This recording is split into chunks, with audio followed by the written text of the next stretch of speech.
Hello. At this time, if I could call to order to the July 13th, 2021 Oswego City School District Board of Education Workshop. Tom Chapa. Here. Heather Del Conte.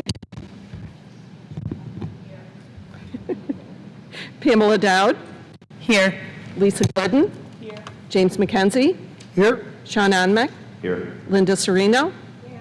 And Zachary Demont, who's our new student representative. He won't be here tonight, but he will try and make the next meeting.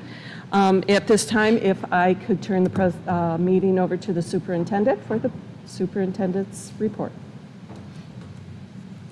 All right, great. Thank you very much, Karen. So, board, tonight we have with us a special guest who's here to assist us as we kind of work through part 2 of our reserve workshop. So, in our previous workshop, we reviewed each of our reserves. We discussed information about reserves. We highlighted areas of consideration, earmarked money, for example, the earmarked money for sale of the former education center for capital improvements. And then we also did some answering of questions and discuss some of the concerns from the board. And so tonight, again, we are back and we have our special guest, Tom Zuber, who is our external auditor from Mingo, Metzer, and Barr. And as we kind of move forward tonight in terms of goals, we are looking to first review information on reserves as much as you might need, and then review district policies for reserves, answer some questions and provide some analysis, discuss draft reserve, the draft reserve plan that I believe that all of you have received prior to the meeting, and then provide information on best practices and considerations for the end of year funds. And then we just want to take any feedback that you might have as we kind of move forward throughout the night. So I think first we'll start by saying hello to Tom. Most of you, I believe, have met Tom before, maybe through video, and now he's here with us in person. So we'll kind of get moving with Tom. So I think first we have a number of reserves, as you all are aware, and we'll kind of talk a little bit about content. In terms of each of the different reserves, we'll go over those again for you as much as you'd like for us to do, and then we'll kind of move right into the crux of the workshop. So I think the first thing is, would you like for us tonight to just review each of the reserves just from our last meeting? Would you like for us to go through each of those again tonight before we get moving here? Are you all okay with us doing that, or you think you're okay? So let's see.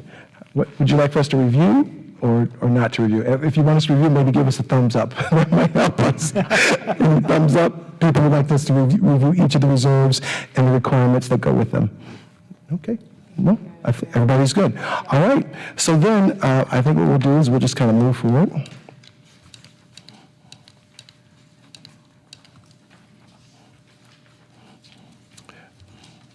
One moment there. All right, so we have a district reserve fund policy, by the way. That is policy 5511. I believe most of you did look at that policy this week. I think we had that policy shared with us. I believe Jim shared it out with the board. And in that policy, it does tell us that the Board of Education should be periodically reviewing all of the reserve funds, that the district would also prepare and submit an annual report on all of the reserves for the board.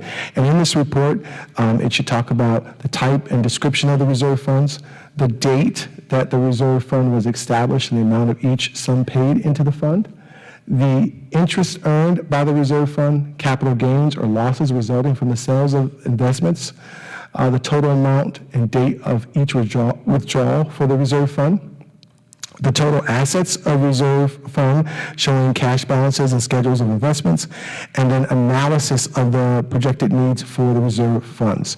That policy also points out that the board shall utilize the information in the annual report to make necessary decisions to adequately maintain and manage the district's reserves funds.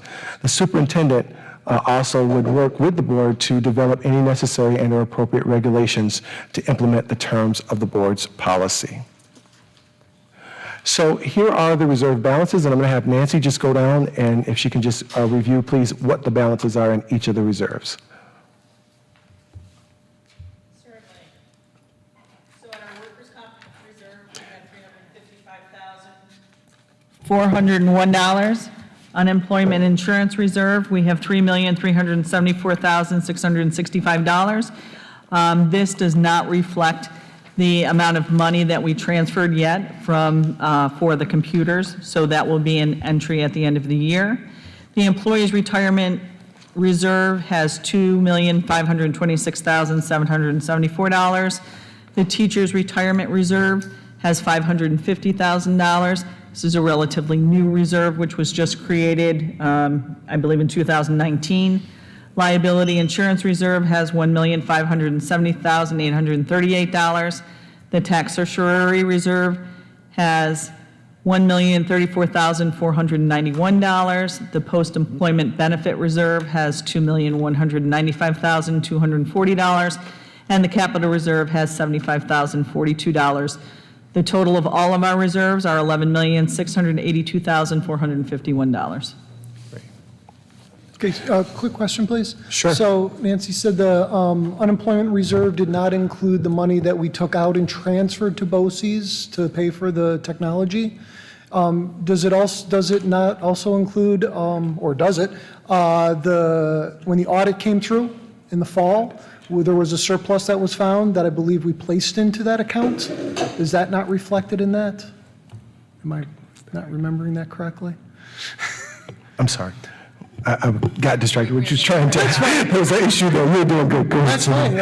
When you're on Zoom, everybody's just kind of in their own little cube in the world. Right now, there's other things going on in the meeting. It's okay. No, that's fine. So there were two things we did with the unemployment, if I recall. We took out about $900,000 to BOCES for the technology. And then we put in, after that, after an audit was completed, we put in money to that reserve. And I was just wondering if neither of those is reflected in that $3.3 million that you stated for the, again, the unemployment fund. I'd have to double check, Jim. I believe the deposit was credited to that account, but I'd have to double check. Okay. But I know that the outflow hasn't come out yet. Okay, thank you. All right. Now, with respect to the reserve plan, we have a draft reserve plan that was provided to the board. The plan is designed to try to make sure that we are creating and providing transparency to the community. And then it's a tool to help the board decide what to do with surplus funds in terms of reserves.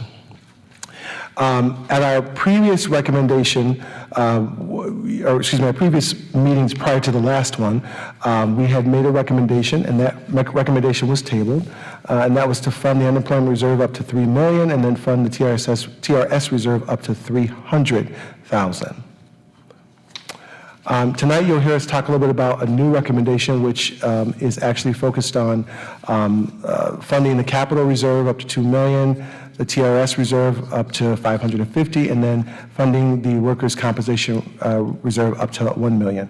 But before we get into that, I think we want to back up a little bit and talk a little bit about the reserve plan. So Nancy, can you just kind of walk us through a little bit this reserve plan, talk to us a little about what's in it, and share just some of the information there for the board, if you could, please.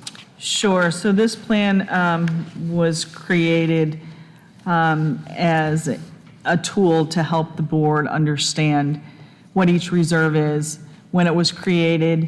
And as you can see, it goes through each reserve, and it has their creation, under what law they were authorized, the purpose of the reserve, funding methods, our use of the reserve if we have the reserve in place, the funding level in the reserve.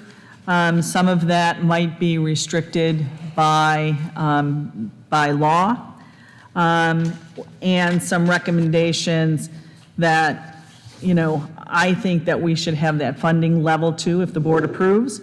Expenditures from the reserve, duration, other use of the funds, and then what our balance is in that reserve as of the date that I had it. There's also information on here on how the reserves affect our credit rating for our bonding, and that's the reserve plan in a nutshell. Okay. So Tom, can you just share with us a little bit about how we've been doing with the reserves, thoughts that you have about our planning for reserves with the reserve plan, and just your feedback on what's happening in terms of, you know, you are our external auditor, how we've been doing with respect to reserves. And that's, Sure. hang on.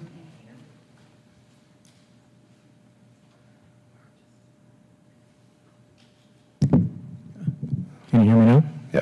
All right. Very good. Well, great. Thank you for inviting me here tonight. What a great discussion you folks are having right now with regard to reserves and fund balance and long-term planning for the school district. I think probably 15 to 20 years ago, no schools were really talking to this level of detail relating to reserves and fund balance. And when it comes to reserves and fund balance and levels of reserves, it's kind of interesting because with school districts, there's no specific guidance that says, here is the right level of a reserve, okay?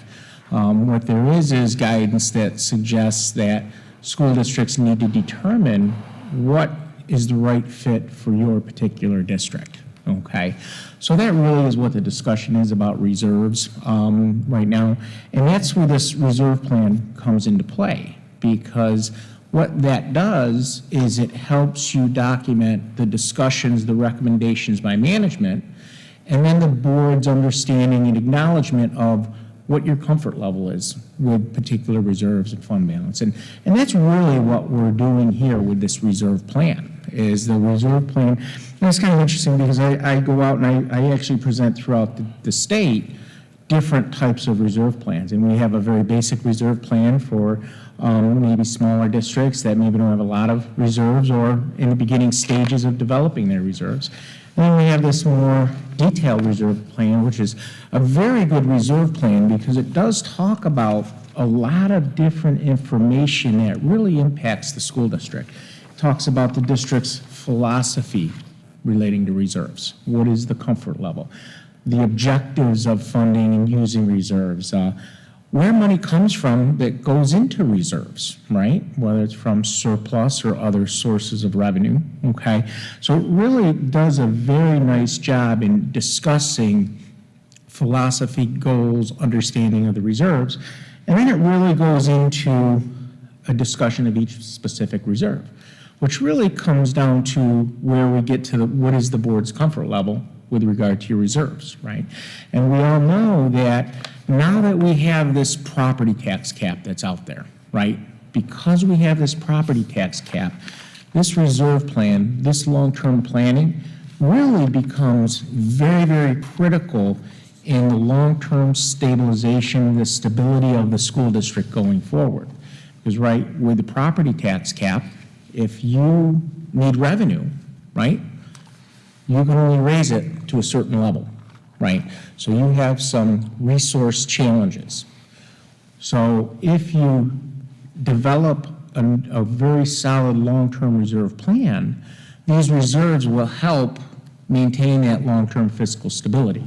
Where if you can't generate certain revenues, that maybe these reserves can be used to help offset some of those spikes, right? Because if your revenues need to go up, it's because your expenses are going up, right? Things like retirement costs, right? What are the big ticket items that school districts have that impact your budget significantly, right? It's your retirement costs, right? Your significant increases to workers' comp premiums, right? Uncertainty surrounding some other expenses. Unemployment insurance reserve is a great example, right? Who would have thought that if the federal government didn't come in and subsidize unemployment insurance costs for school districts, what would your costs have been this year? They would have been, we've got clients where it's 5 to 7 times larger than what their costs have ever been before, right? So the uncertainty surrounding those costs. And do we really know what's going to happen going forward with unemployment insurance? I have no idea. I don't know. Who's going to pay for all of these dollars that you're no longer paying into the fund until the state comes out and says, okay, now we're going to start billing you again, all right? So there's a lot of uncertainty around there, and that's really the purpose and the goal of the reserves. So I think the district, Nancy and the superintendent, Dr. Calvin, have really done a nice job in laying out some discussions relating to the reserves, and I've taken a look at those discussions, and I think they're very consistent with what we see other school districts looking at, right, and talking about. And the priority or the reserve levels really are dependent on where you are within your financial plan, right? If you have significant capital needs, so you have a capital reserve, right, a $10 million capital reserve, but you really haven't funded it much, right? $75,000 in there, right? So what percentage of your total reserves against your budget? Well, it's much lower. Where if you had funded that the full $10 million, right, you're going to be at a higher percentage of your budget. But again, that's because that's what the voters wanted. They wanted you to finance a $10 million capital reserve because from the standpoint of the district, that's a very beneficial reserve when you're looking at your long-term capital planning, right? Because if you can finance a portion of the local portion of the project, right, it eases the tax burden, right? So that's the goal of those capital reserves, very positive reserves, right? So certainly one of the reserves that we see many districts utilizing as part of their long-term capital plan. And it's kind of interesting. You're not the only district this year that has generated surplus. Every single one of our clients, I think almost, have generated surplus this year, primarily because you did the right thing, right? You were very conservative in how you implemented the budget this year because of all of the uncertainty. And when I say this year, it's the 2021 fiscal year, right? So you were very conservative in your budget process. You were very careful in your expenditures this year. Your expenditures were down in some of the key areas, and that's what generated some of these surplus dollars. It's because you made the right decisions. So now we have to look at the next step and say, okay, how can we benefit the district going forward, right? Because these have to be long-term looks at how can we make sure that we're continue to maintain and keep the district protected from future uncertainties, right? So that's what many districts are doing now is they're looking at your year-end surpluses, which is exactly what we're talking about here, and how do we make sure we're keeping the district in good financial solid standing going forward, right? And that's allocating these dollars into the appropriate reserve for the district needs and for the comfort level of the district, okay? So from that standpoint, I don't believe any of your reserves, are out of line in terms of where we're at. Obviously, you've taken in the $3.3 million there. That does reflect last year's contribution, okay? So the contribution that was put into there. But in the 21-22 fiscal year, the board did appropriate pulling money out, and that journal entry just didn't happen yet. So that $3.3 million is really $850,000 lower, so roughly around $2.9 million, okay? Okay, so that actually goes to my question. So after that, we appropriated money back into it from a surplus that was found from last year when you did the audit. So the later surplus was put in, but the earlier takeout was not. Because the takeout impacted the 21-22 budget, okay? The funding was retroactive to June 30th, 2020, okay? So the board's resolution funded those dollars, okay, as of June 30th, 2020. So those dollars went into that reserve. In fact, you funded the reserve in the presentation we did last year when we met with the board. You see that $1.2 million going into that reserve, right?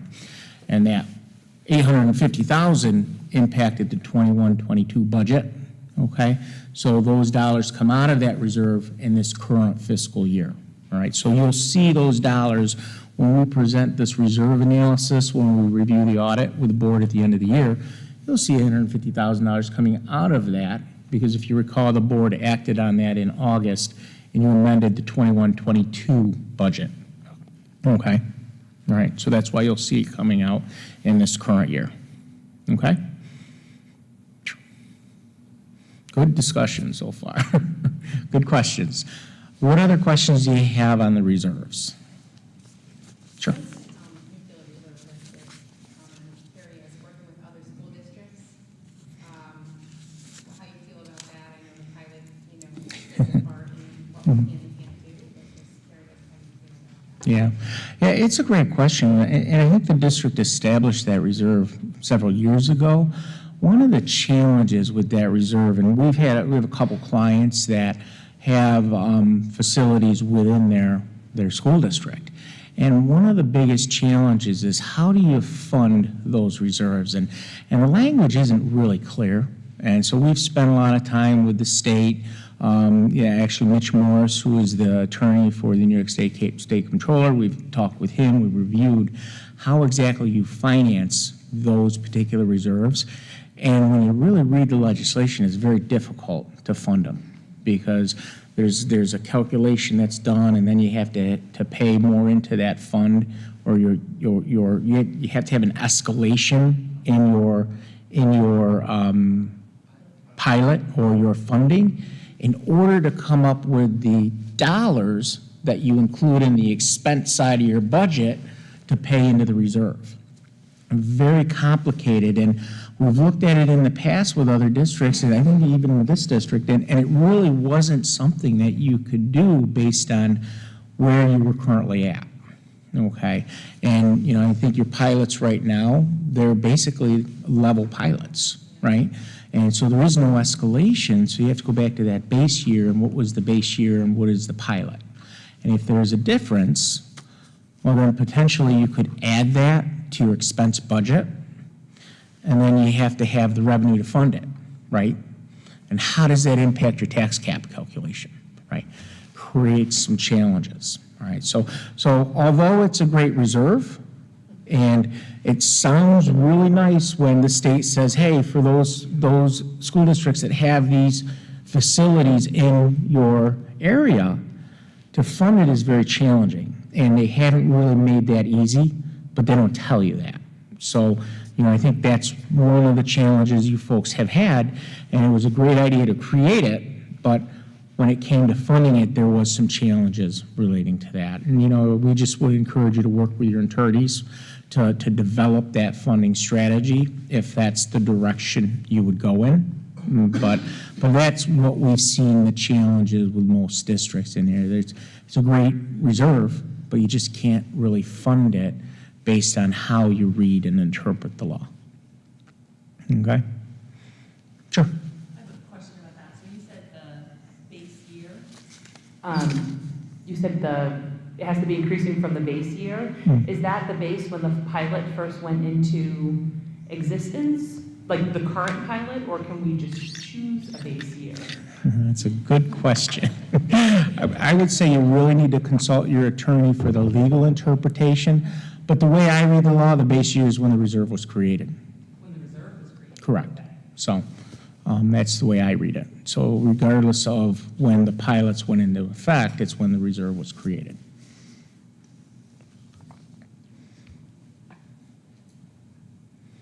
Sure. Sorry, this is a follow-up. No, I'm here for you, so then I'll stay as long as you'll have me. Yeah. And I understand the complications. I get legislation hasn't really caught up to reality, but these other reserves are really for, glitches that you don't account for, surprises, that kind of a thing. But that particular one is really supposed to, stand in the gap when, something happens with your nuclear facility, and it just feels like it's an astronomical amount that we would have to put in there. And so I'm just trying to pick your brain if it's even worth it, because it really is, you need a lot to make a difference. Sure. Yeah, from a financial long-term planning standpoint, if you could develop a way to fund it, absolutely it would be important to look at something like that. But I think, again, the challenge has been it's just not been user-friendly for most folks when it comes to the calculation. So, again, it's a great reserve, and we often hear how many reserves that are out there for school districts to utilize in their long-term financial planning. In fact, the state has a nice reserve handbook, the state comptroller, a local government management guide, but the nuclear stabilization reserve isn't in their reserve handbook. So what's that tell you, right? So that's, again, one of the challenges, or at least it's not in the most current reserve handbook. So again, it's there, but I think they've even acknowledged that there's some challenges with that reserve, especially near the tax cap, right? Because that's really one of the things that ties your hands with the funding of that particular reserve, okay? Are you familiar with Mexico's arrangement? No, I'm not. Okay, because I'm pretty sure that they have a nuclear reserve, and it is funded very heartily. And so I'm curious as to, someone had referenced before, it was in the negotiation that they had done with Exelon, but there's no other way to fund it, no other access point we can't take and transfer in anything. And not that I'm aware of, and I think from what I'm understanding is that's your attorney's interpretation as well. So, Okay.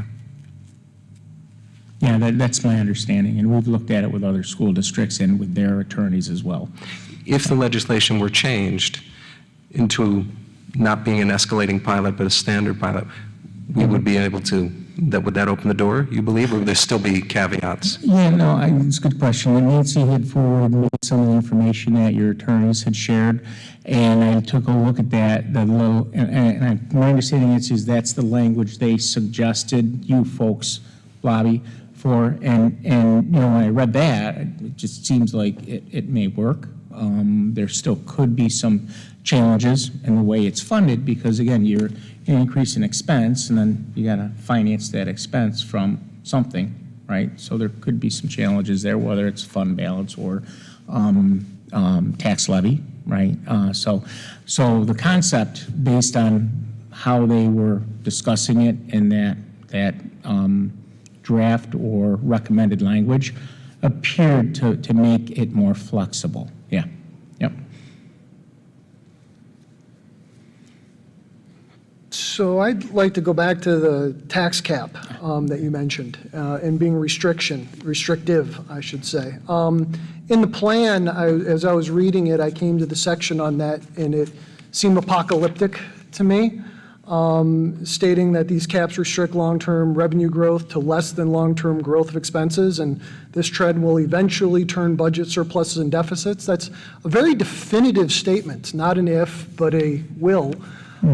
Is there an outlook on how long that's going to take? The property tax cap law came in 2011. So just trying to gauge, because I mean, if that statement as written is, it's going to happen, that's pretty bad. Yeah, and again, I can't speak to what will happen in the future, except that when you take a step back and you think about what the majority of most school district budgets are, right? Salaries, benefits. And if salaries are going up at a negotiated 3% rate, and the tax cap calculation, and whether it's 2%, 1.5%, 2.6%, whatever that calculation ends up being, you really go out to what you feel the voters are going to approve, right? Well, I think those general statements there are basically suggesting that your negotiated trends in salaries for your contractual settlements are larger than what you can levy in a tax, and there's some assumptions that state aid will either be flat or go up less than what the growth is. And I think, you folks probably saw or bear witness to what happened this year, right? I think this year was an unusual anomaly when it comes to school district financing and what happened at the state level and with state aid, right? I think when you first saw the governor's run, I think folks said, as you began your budget process here and the governor's run came out, and the fact that with those federal dollars, so you've got three different categories right now of federal dollars. You have CARES Act, you have CRISA, and you have ARPA, right? Well, the CRISA and the ARPA, those are the new federal dollars that were going to impact the 22, 23, and potentially 24 fiscal years, right? They were basically incorporated in the general fund, just like the CARES money was, right? And that's what happened this year. In the 2021 year, the state said, here's some new federal money, but we're going to take away state money. Or actually, they said, we're going to take away state money, but here's some new federal money, right? And that's not going to happen every year, but then lo and behold, this year there was the 2 additional fundings, right? And when the governor's budget originally came out, it was the same concept. We're going to take away state money and subsidize it with federal money, right? So there were a lot of concerns out there that said, when this money goes away, what are we going to do, right? And we still don't really know what's going to happen in when these federal dollars dry up. What's really going to happen with these monies. And then, as you know, during the negotiation with the legislature, things changed. Now this new federal money is outside the general fund. You've got additional foundation aid. There are some restrictions with that new foundation aid you've got. So it's not just free money, here you go spend it, right? There are some restrictions with it, okay? But you really, nobody expected this to happen. And having these federal dollars outside the general fund is beneficial because now you can really track it and focus on utilizing it for one-time expenditures as best you can, right? You don't want to use them for reoccurring expenditures because if you do, what's going to happen when they're gone? You've got to, then the expense comes back to the general fund, right? And now you have a hole you have to fill, right?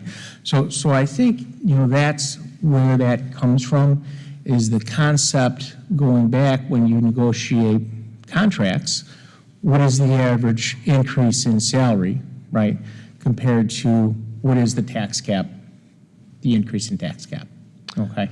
Because your revenues really only come from your main revenues, taxes, and state aid, right? Those are the 2 main sources of revenue. If your state aid's flat, then what's the maximum you can increase in a levy, right? So I guess that goes to, as a taxpayer, I'm just most interested, what does it say on my tax bill? What is my rate per $100,000 or $1,000 or $100,000, whatever, however it's listed? That, for our district, has either stayed the same or gone down for the last 4 years. And so I'm wondering how this fits into that larger conversation, because we're talking about having a tax cap that is equal to about that, what we're going to have with contractual things. But this district has not been doing that. So I'm thinking about that when reading this. Again, it's going to happen type statement. Nobody's got the crystal ball. We'd all be a lot easier in our lives. But, those 2 kind of things don't mesh. And our state aid's gone up so much. That's really what's compensated for. I mean, our state aid's up 13% over last year. Yeah. From, back 7 years ago, it was 19 grand, it's 34, or 19 million, now it's 37 million. I mean, that's a huge thing, but our taxes have gone down in that time. So I'm not understanding quite how that works out. Of course, I'm probably just missing something. Well, I was going to say, the one thing that is part of that equation that we don't get and is on my mind is the assessments within the property values, as those assessment change. And so those change, that number goes up so we can meet that, but it's something that we work with in the dark, unfortunately, as opposed to having insight to the city and, what will be the effect of all, the development that's going on now relative to us in that Sure, I just think about this last budget. Now, this last budget, when we put out the card and we said, hey, vote for this, 0%. That's not matching what you were just discussing. And that hasn't happened for a while. I understand about not using things as a surplus for long-term usage, but it was just back in summer of 18 that a previous board and leadership used $1.7 million to pay for the 18-19 budget, and there was that was a year where it stayed flat again. So again, when I look at, I only understand things in historical context and data we have on hand, and this doesn't seem, it's just something's not gelling. So I'm wondering if, I'm just looking for some help with that. Well, again, I can't predict your budgets, and I can't really speak to this current budget because we don't audit that. We're looking at last year's year numbers, but I think the point that was brought up, the value of homes, which is what your assessments are based on. I think everybody, you can't find a home right now at what the listing price is, right? So those impact your tax rates, right? And will impact, the doesn't hit your levy, right? But it impacts your rates, right? Because your levy's always whatever you've decided it to be, right? It's a So- dollar, broad Yeah, dollar amount. Yeah, it's a dollar amount. Sure. So the rates go up and down based on what changes those, the assessments have on that, No, right? we can't control local municipalities, but if my understanding is correct, there are some out there who only reassess properties when they're sold, which I'm not sure that that's the And best then- way or the even proper way to do it. Yeah, So yeah. that in and of itself could really hamstring us if we're not doing it, because as the market goes up, you know, currently said they just did a whole. so they just change their practice? Okay, good. They don't do it just on sales. Okay, because they used to. I've Okay. been through it, so yes, they've just done it. I think it's one of those tendencies we have to resist to try to keep it zero, that it will be wise, I think, to have some increase, no matter as small as it is, because we need to increase that to keep pace. And if we don't, I think that's what we've seen in the past, not necessarily here, but I've seen it before. People will use that reserve, work it down, there's no increase, no tax increase, and all of a sudden, you just left a much bigger hole. And our tendency, I think, a lot of time is to go, well, we don't want to raise taxes, we don't want to raise taxes. But there's times where I think we just have to do a minor adjustment, make it very soft, but we have to keep pace with inflation and revenues. At least, that's how I see it. I actually agree with you, Tom. I think the problem is we already have very high taxes, so that's an issue for taxpayers right now. So even a small increase is significant for them. And so I do agree with you 100% in terms of process, but there is that reality as well for our tax base. So I did have another question. You said that there's no rhyme or rule to how much these funds should have, these reserve funds for their usage. And while there's no rule, I'm hoping that there at least is some past practice that speaks to what is good or not. You know, if a fund, say you have a line item that, you know, is unemployment, okay? Right now, our unemployment, we fund in our general budget, so it's a line item, which we don't always spend all of. Sometimes we spend more, a little bit recently. But right now, even at our highest year, we could pay 22 years' worth of unemployment with the 3 points, whatever, million. So, you know, I'm not knowing if that's high or low. I know it's an astronomical amount compared to what we spend, and we actually collect taxes on it. So the kind of the first part is, you may not be able to say there's an exact model. But one of the things that this report said is that the comptroller may give you their opinion. And I'm wondering, have we had an opinion from the comptroller about the sizes? Have they looked? Can we ask? I mean, No, we have not. Most districts, that's not common practice to go and say, hey, comptroller, how much would you like to, what do you think would be a good amount?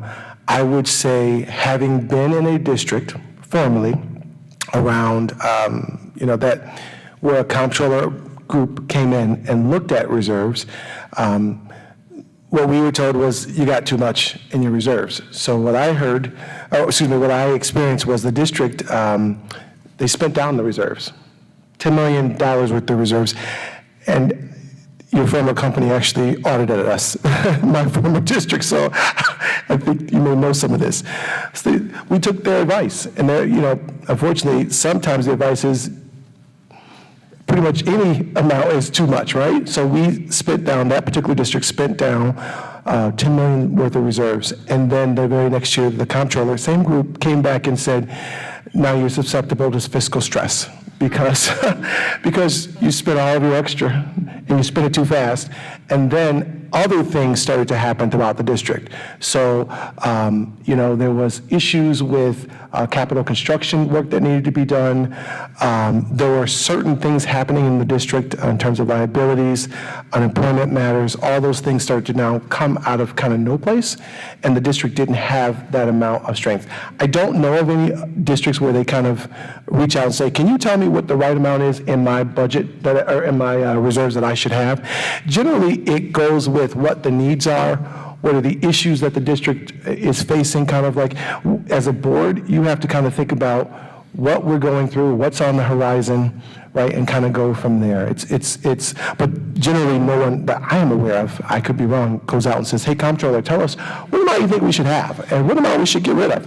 Well, it says in the document, I hear you. things one way or another, so I was just asking the question, what did they say? Good question.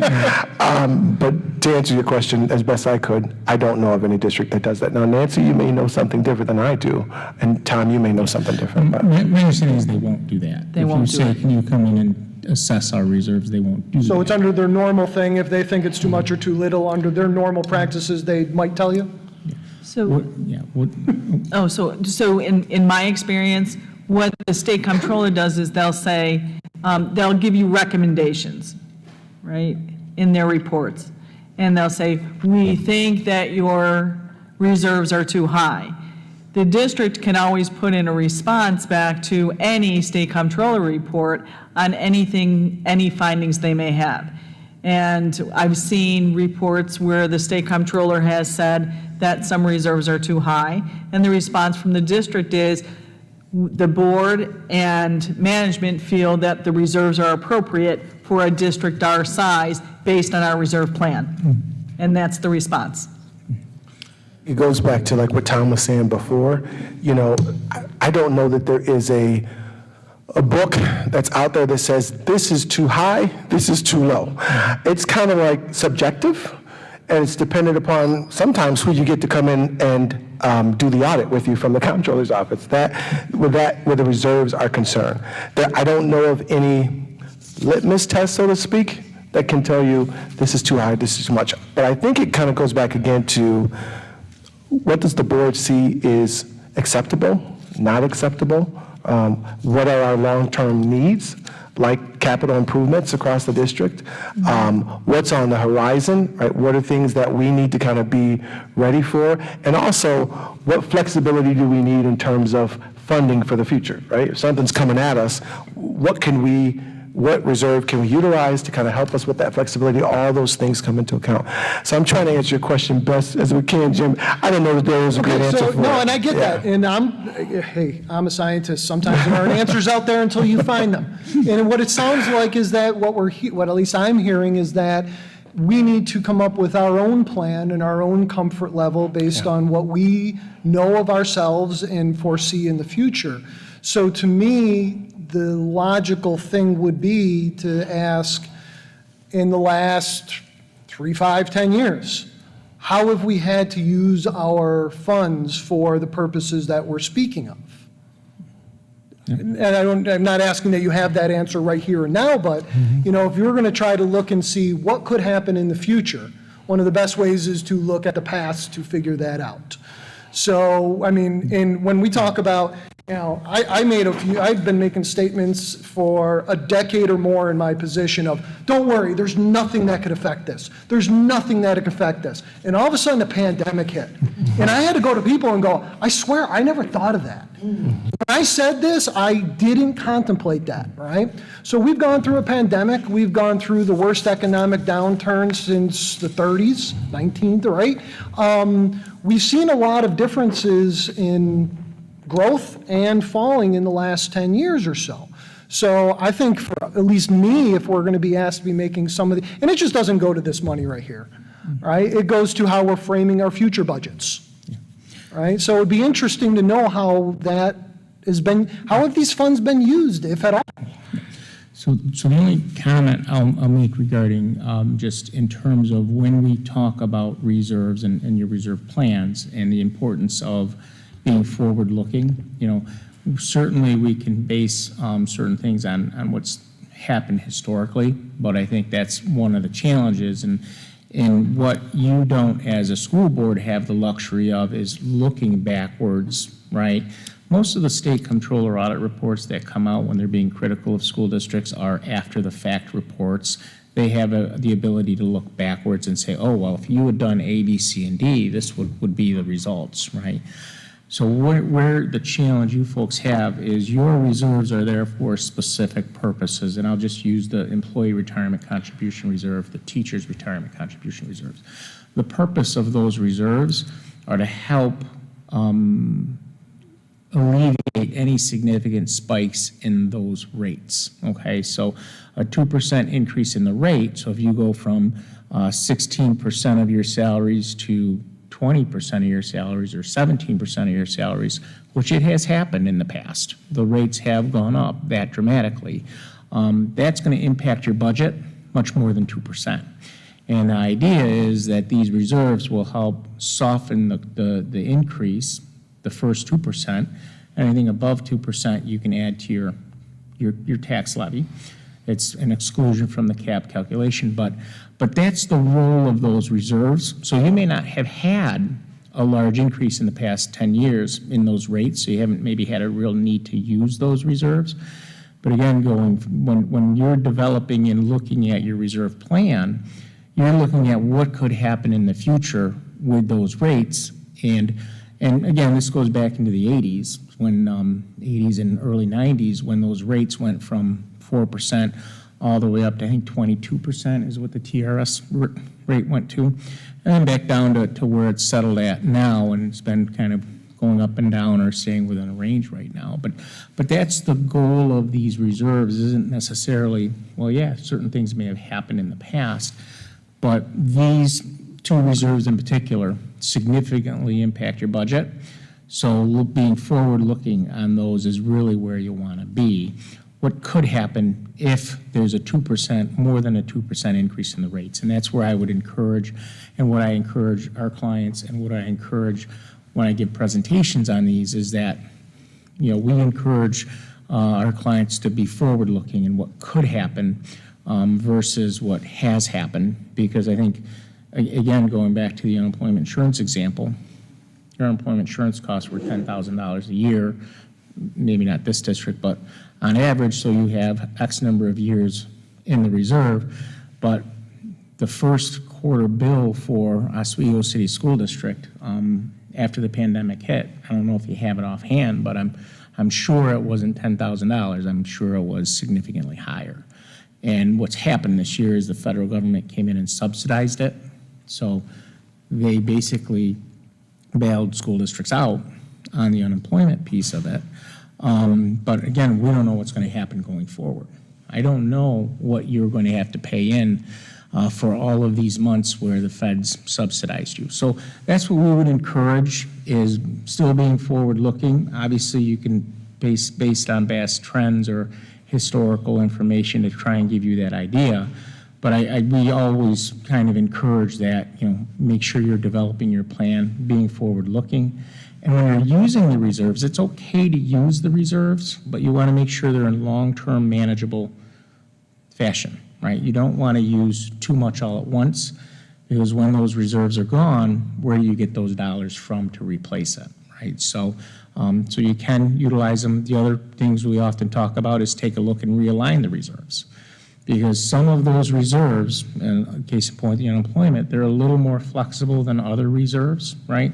And I think most districts, including this district last year, was really making sure you were very flexible in what your decisions were because of all of the uncertainties. So now what you're going through here is understanding what your reserves are, and certainly beginning that discussion to say, let's realign our reserves. So certainly your unemployment insurance reserve could be one you look at and say, well, over the next 2 or 3 years, we want to realign this reserve to be more consistent with whatever we decide our comfort level is in our reserve plan, whether it's 5 years worth of historical unemployment payments, which I generally wouldn't recommend. I would recommend maybe something that would be, if we pay out 27 weeks and we were to have to lay off 150 employees, what would that cost be and for how long?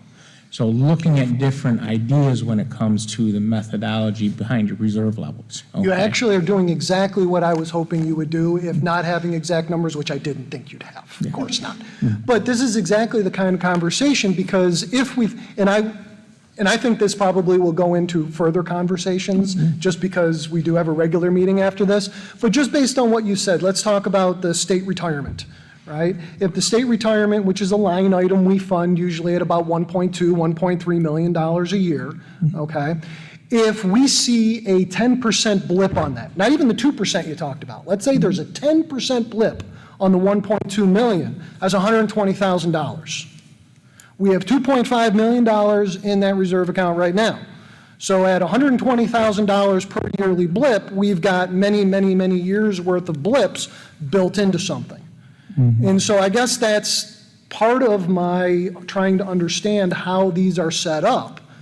Because to me, if we have a 22-year buffer built in for the scenario, like you said, 2%, even I'd go to 10%.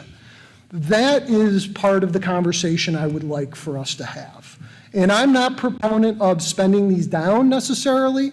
I'm not saying that I'm against funding them now. But I think for the long-term aspect of how we look at these and how we look at our overall budget, because this district has run between $2.5 and $4 million surplus in the last 4 or 5 years, right? So I understand you don't want to be deficit, and even if you're margin line, you don't want to be right at the break line because you might go down. But at some point, there's got to be a number that's too high, that's at a comfort for the board. And so I do appreciate you talking about that example of the 80s when there would have been a blip there, because that, whether it's in the last 5, 10 years or 30 years ago, sometimes maybe we don't even have somebody like you to talk about the historical context of it. And maybe we just have to make it up as we go. But I do think it's a conversation worth continuing, because this is a lot of money. If this were the only way we paid for it, it'd be one thing. But since some of these are line items that we collect every year on, I think it becomes a bigger conversation. Yeah, I just had a question, Ben, to the ERS and TRS. They're connected to the stock market and the performance in the market, correct? In terms of that? It's more complicated than that. But is there a correlation? But it's a correlation to the state's fund, retirement fund, correct? Well, the calculation to fund it is different than the calculation to determine whether or not the fund is fully funded or not. So, for example, at the end of last year, it was, let me just look here. The percent funded, there's an actuarial calculation that's done, and I think at one point, the ERS system was, it's in here.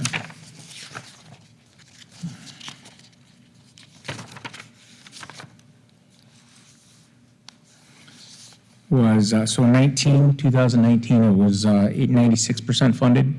In 2020, it was 86% funded. So the funding went down. Obviously, that was impact of the market, but that's the impact of the market on the valuation of the fund. Right. But the calculation of what your contribution rates is calculated differently. It's based on the market returns, okay? And it's whatever they're investing in. So whether or not, it's positive or negative, I don't know, but they also factor in where the funding level is, right? New York State does a very good job in their pension systems, there's no doubt about it. Right, it's one of the top two. The teachers' retirement system, when you look at this, it's actually overfunded, but they're still billing you, and I think the rates, didn't they just go up slightly? So clearly, and the calculations are based on a 5-year rolling average of the 3 or 5 year rolling average of the market returns, but there's a delay in when those fall into the calculation. So okay, so there's nothing we can look at. Impact, but how you do that is really you have to sit down and spend some time with it. Okay, thank you.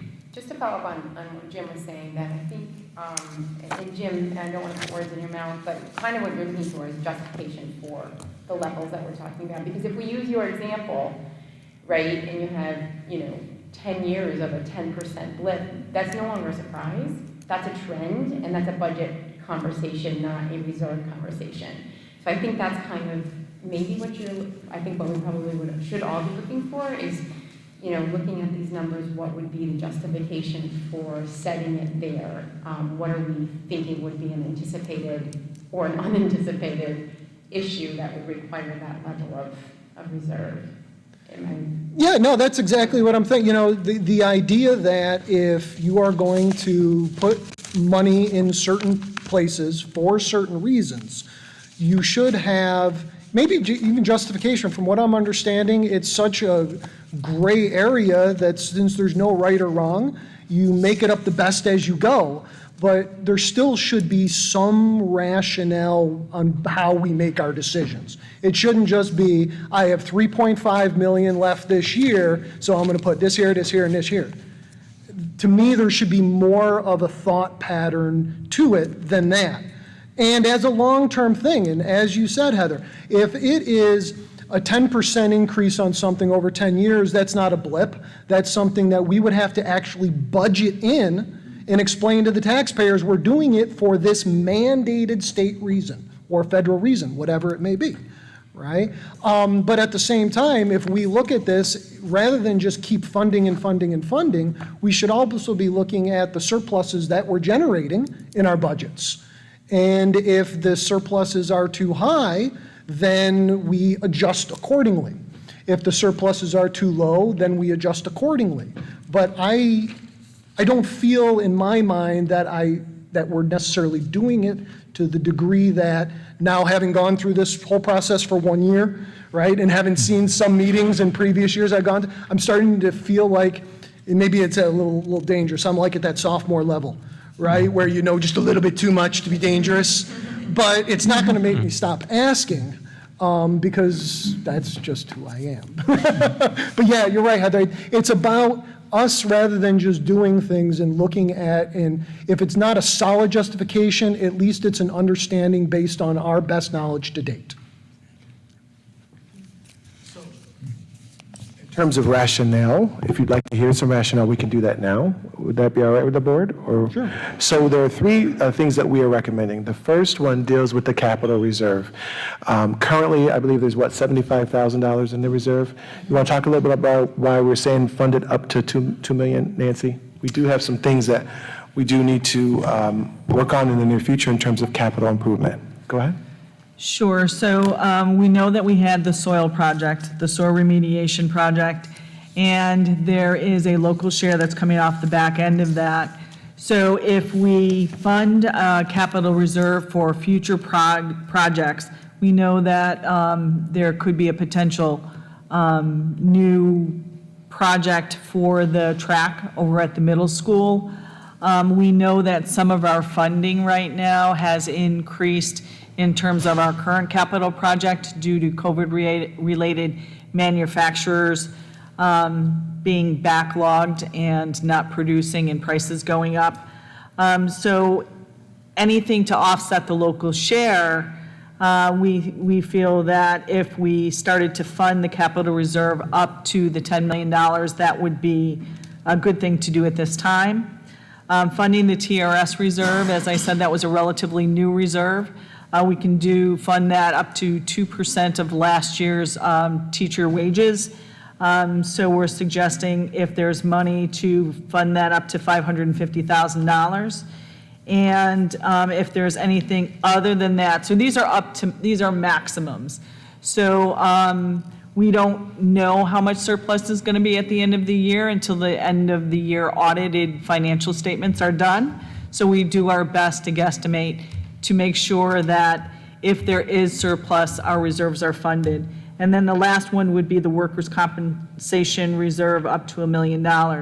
In the reserve plan, there is some justification on some of the reserves as to the funding level.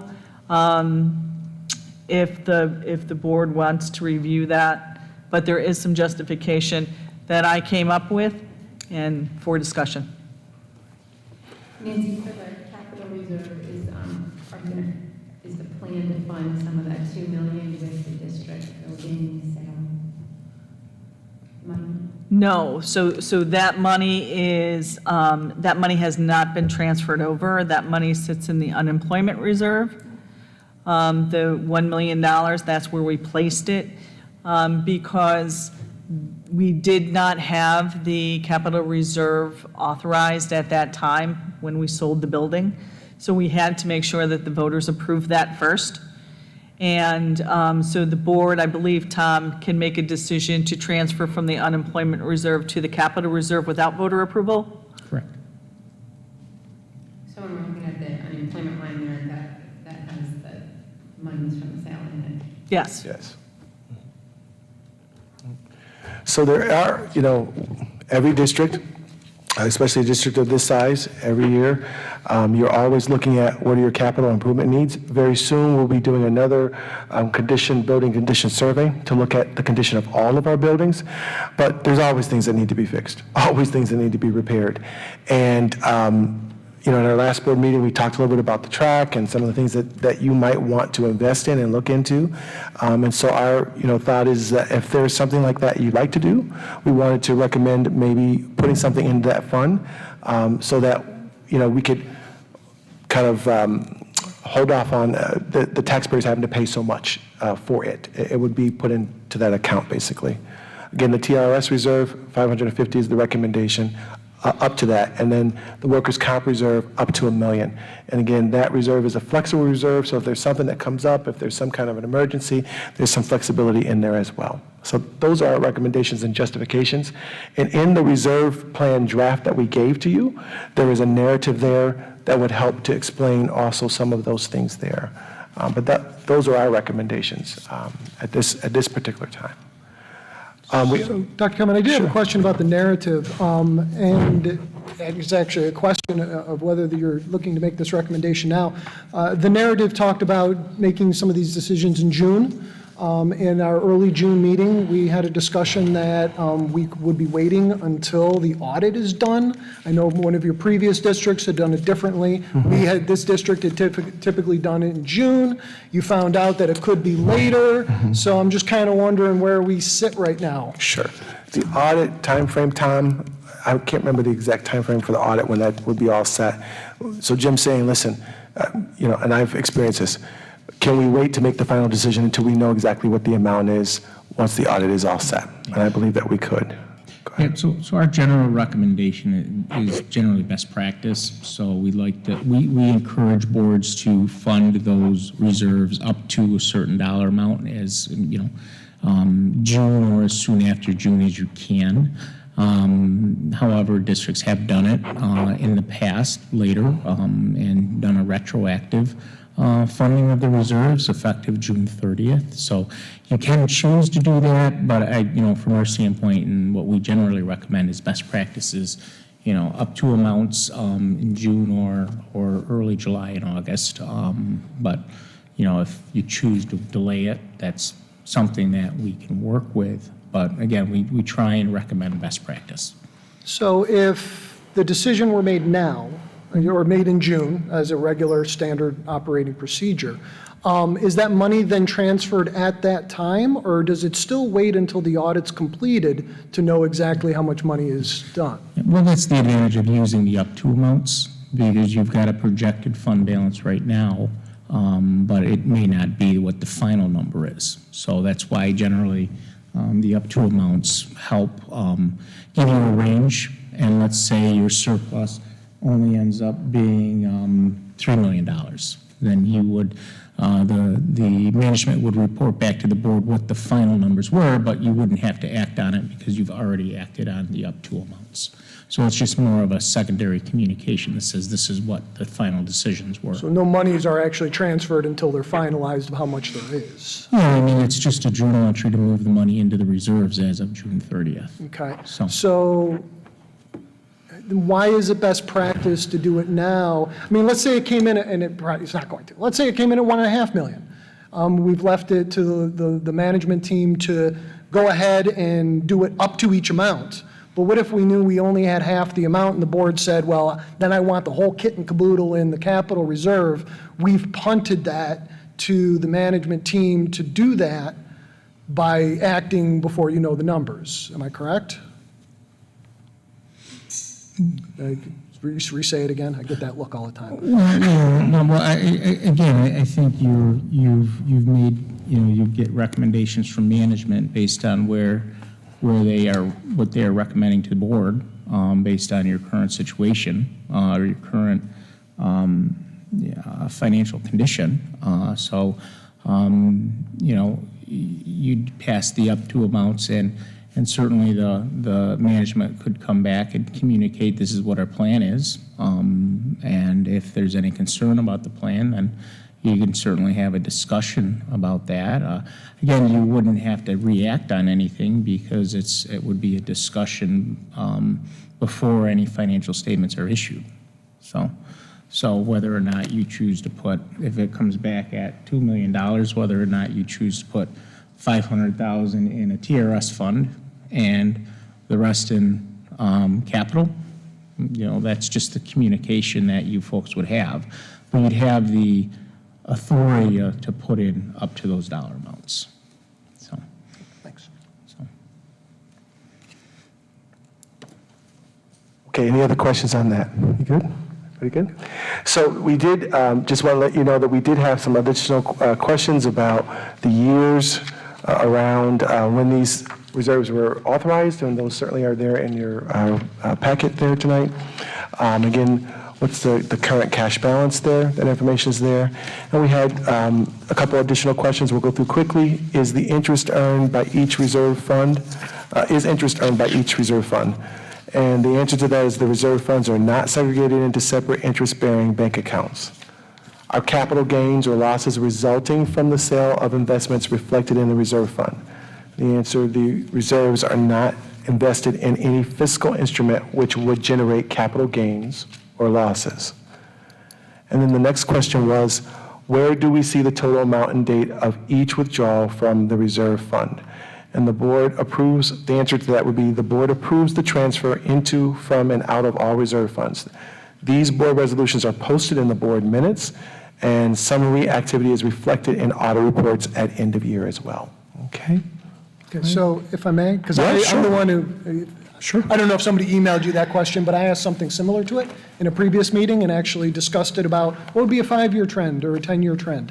While that may not be what we solely base things on, that's very clear to me now, I still think it would be interesting to know what those funds have been like over a period of time. So is it possible to go and look at those annual audits in the fall and just look at what is the level in each of the accounts for year to year to year as an idea about, hey, if this account has been at the same exact dollar amount for 10 years, we literally haven't put any pennies into or out of, that would be information I think would be good for us to have. Okay. So again, the question is, can we look at the annual audit amounts? Well, because that's a snapshot, right?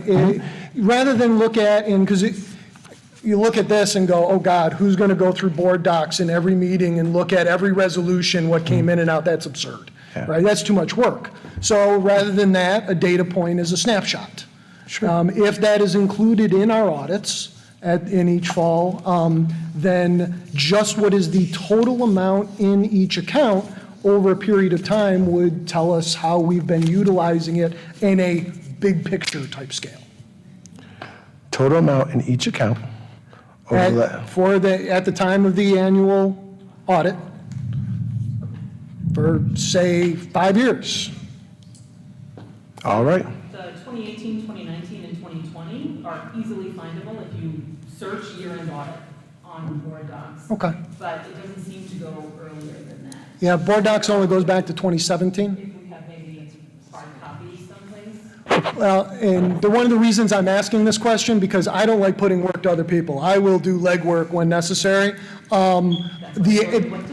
The annual report is actually only posted for the last couple years. The first 2 years that board docs is available, the audit line is there, the resolution was passed by the board, but there's no attachment. So I couldn't tell you. So yeah, getting that data it'd be necessary. I can't find it through board docs. Or I don't try to create work for people, trust me. Okay, so we can take your question about the 4 to 5 years, and Lisa says, hey, she's already found some. We'll take the information, and we'll get you to 4 to 5 years, and we'll share that with the entire board. Does that sound good? Appreciate it, thank you. All right. So I think we've got all of your questions there tonight. In terms of our recommendations, you see what our recommendations are. in terms of where we would recommend to you to put that at. I believe later in our meeting tonight, there'll be an opportunity for you to be able to do that if you wish to. If not, then we will continue to work with the board. Whatever the board wishes, that's what we are here to do. Okay, does that sound good to everybody? Are there any other questions from the board, or are we all set? All right. Well, I'd like to thank you for your time. And Tom, thank you for coming and being of support in this workshop. We appreciate all of your work and your feedback tonight. Thank you. Thanks, All right. Tom. All set. At this time, could I have a motion to adjourn from the workshop? I'll make the motion. Second? I'll second. In favor? Aye. You may adjourn. And we will move to the regular meeting in just a moment.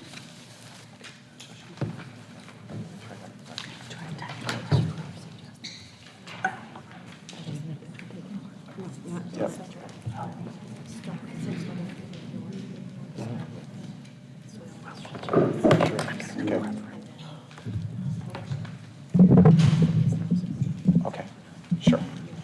Yep. Okay, great.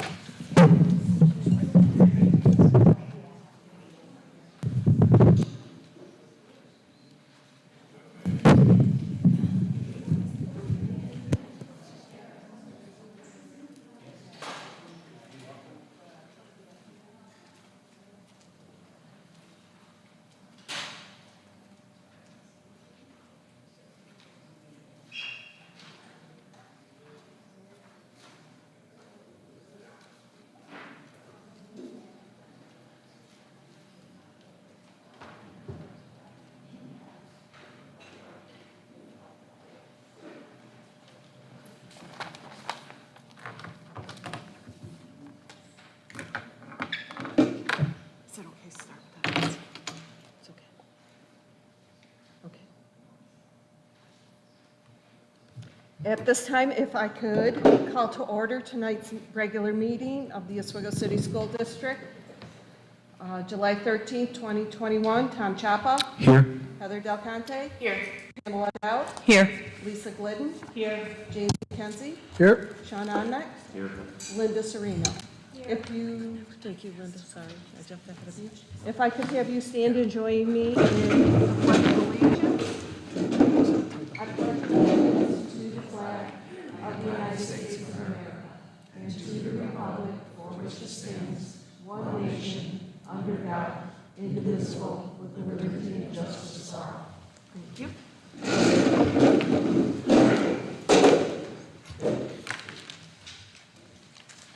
At this time, it is floor to the public.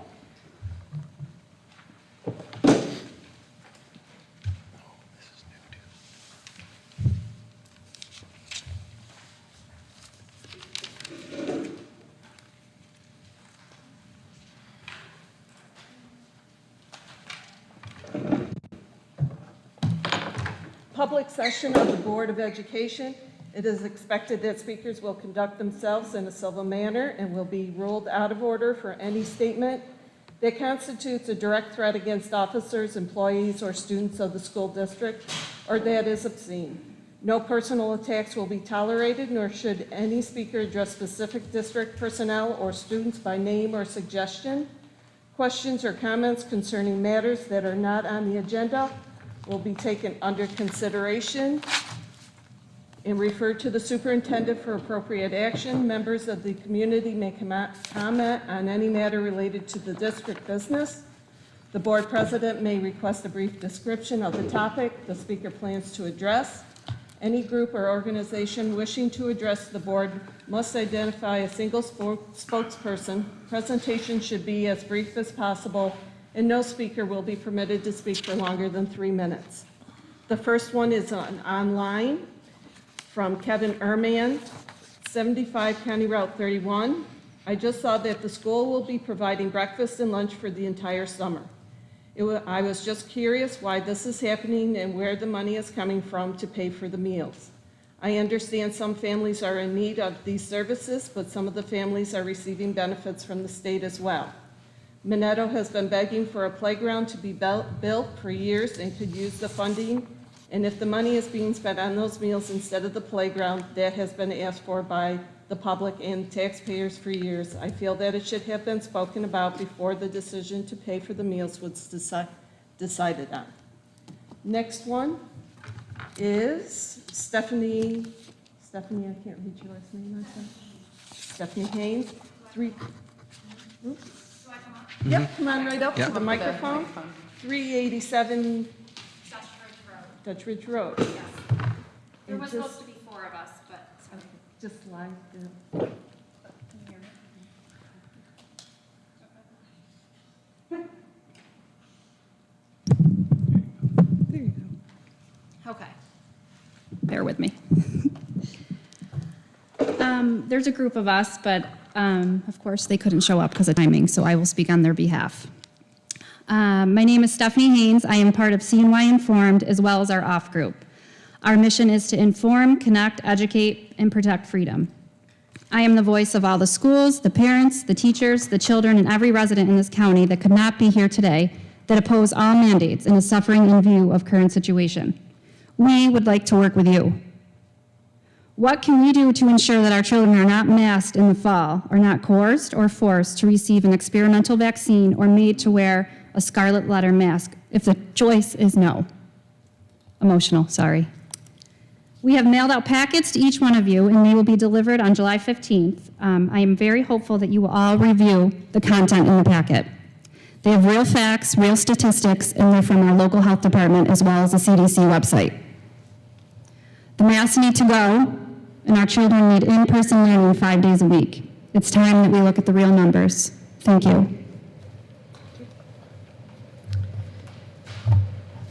Next is Amy Culleton.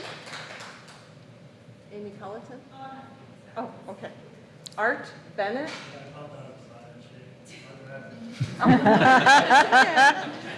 Next is Sarah Maselli. Next will be the superintendent's report, Dr. Kelvin.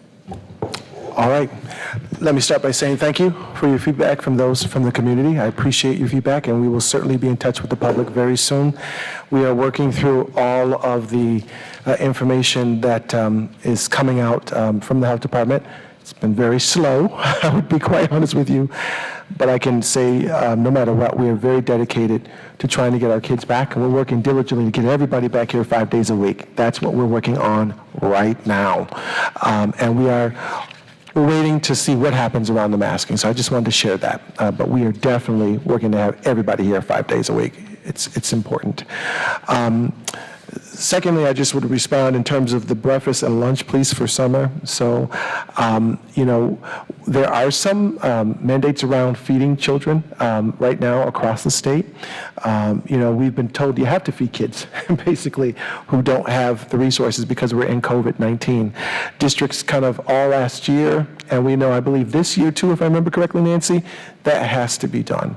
The state has basically said, you got to feed kids, right? And truthfully, there are a high number of children in our district who really do rely upon the nutritional program that we provide during the school year and also during the summer. So I just wanted to share a little bit about that, but I will be putting information out to that particular person who wrote to the board.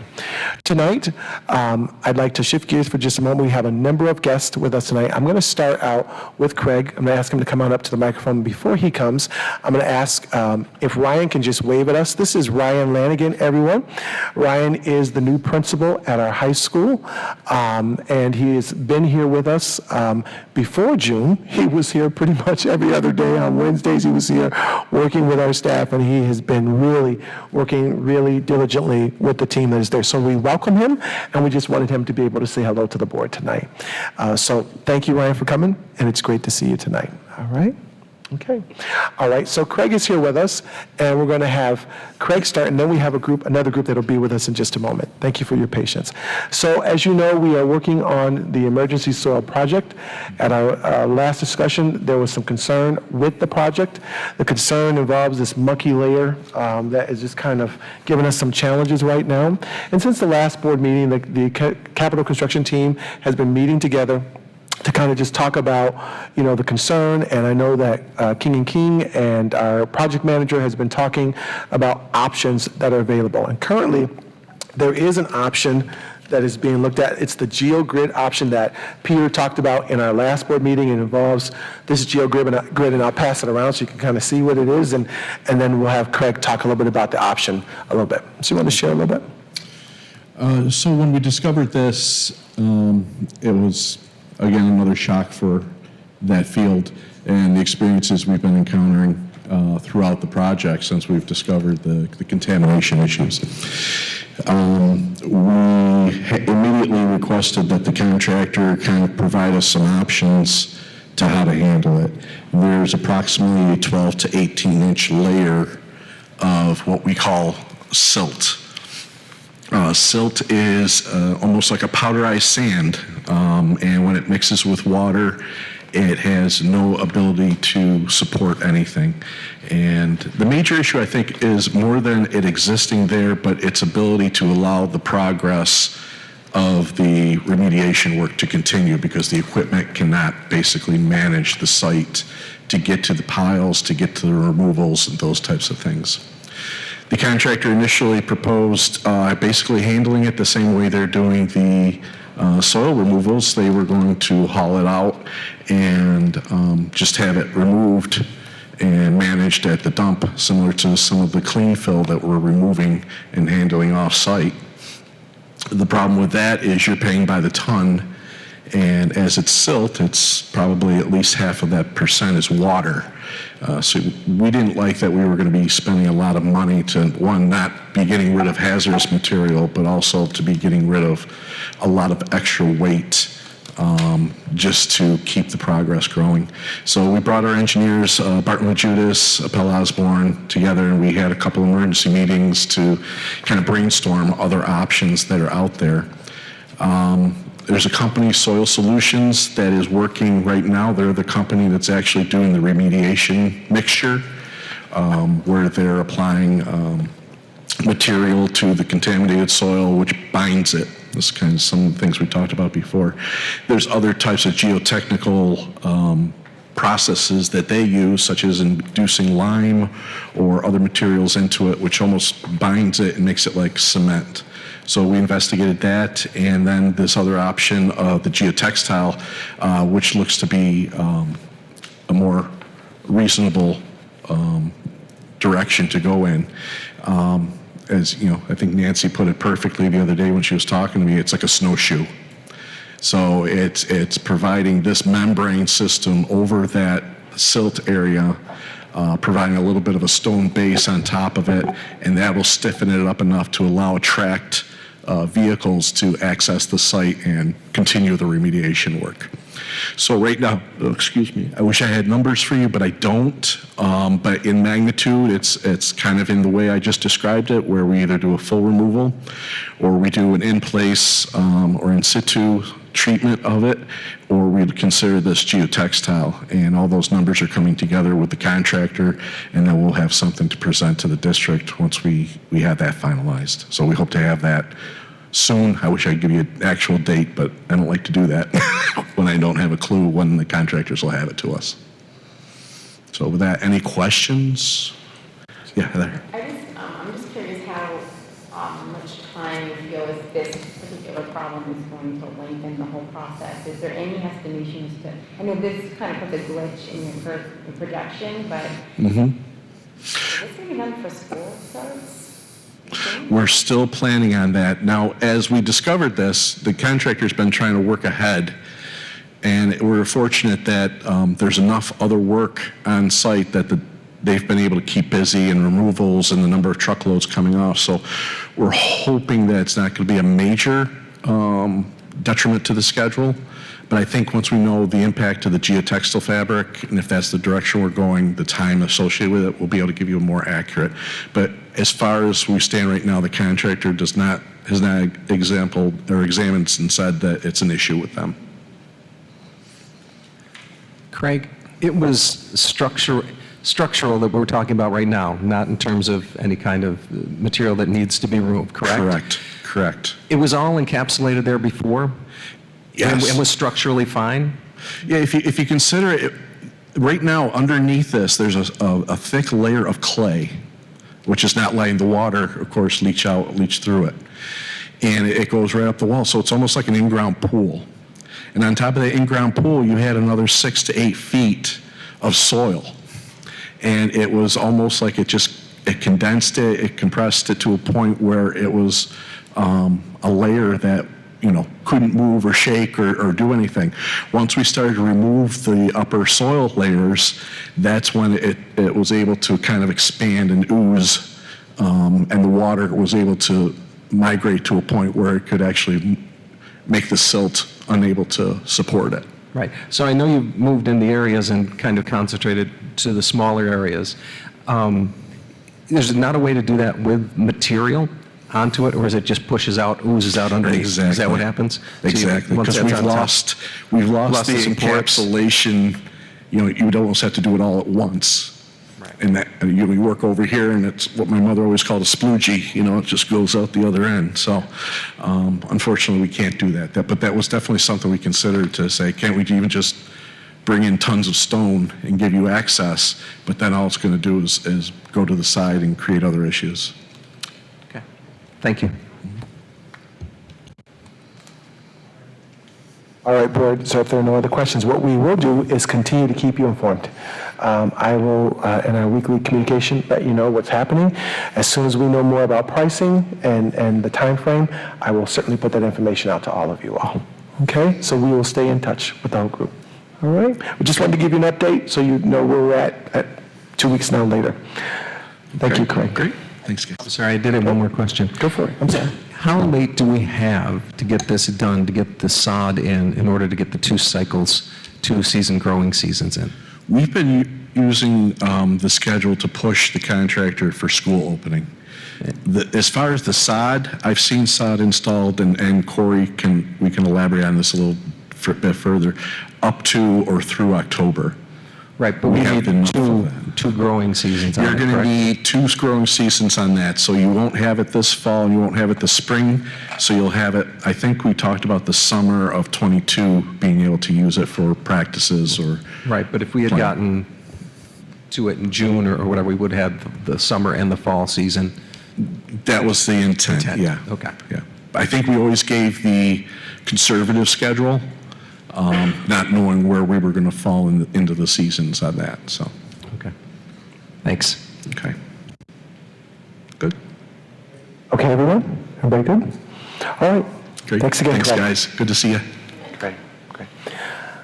All right, Boyd, we're going to shift gears now. We have a full team that is here with us. Well, a subgroup of our full team that is here with us. We're going to ask them to come on up.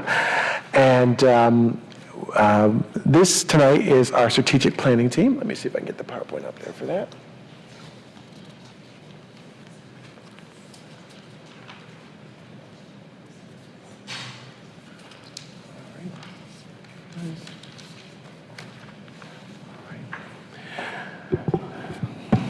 Come on up.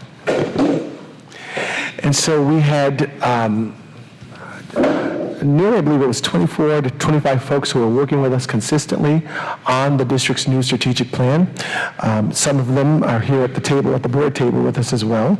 And we spent nearly 6 weeks, or 6 meetings, really working through our new district strategic plan. And tonight we have stakeholders who are here who represent our teaching staff, some of our administrative team members, but we had a number of people from all over the district who were working with us. So this subgroup made themselves available during the summer. Thank you for your extra time. And so they're going to walk us through the new plan. Okay? So we're going to start out with just talking a little bit about background information. And to help us with that, Kelly and Tim will come up to the mic and share with us about that. Hi, I'm Tim Barbo, first grade teacher at Fitchie Park School. And I just wanted to start out with some background information. We had nearly 30 stakeholders across our school district who worked together to put this plan together. Those stakeholders included district administrators, building administrators, high school, middle school, and elementary teachers, as well as Board of Education members, community members, parents, and a student. So what we did was, within the 6 weeks or 6 meetings that we had, we were able to come up with a new mission, as well as our vision and core beliefs. And we base those on the guidance of the priorities and strategies that we also developed from the performance trends and targets. So basically what we did is the very first meeting, we looked at the trends of where our students were performing and where they were going, and we set the target of where we wanted them to be.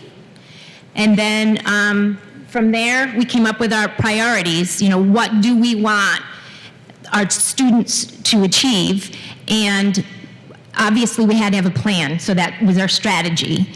And from there, we did a lot of collaboration. And the thing that I really enjoyed and I thought was, as they say, priceless, is we were able to break out into breakout rooms and discuss. So everybody was heard, and you were never in the same breakout room. So I might be in with administrators and some other fellow teachers, but the next time I was in with parent and an actual student.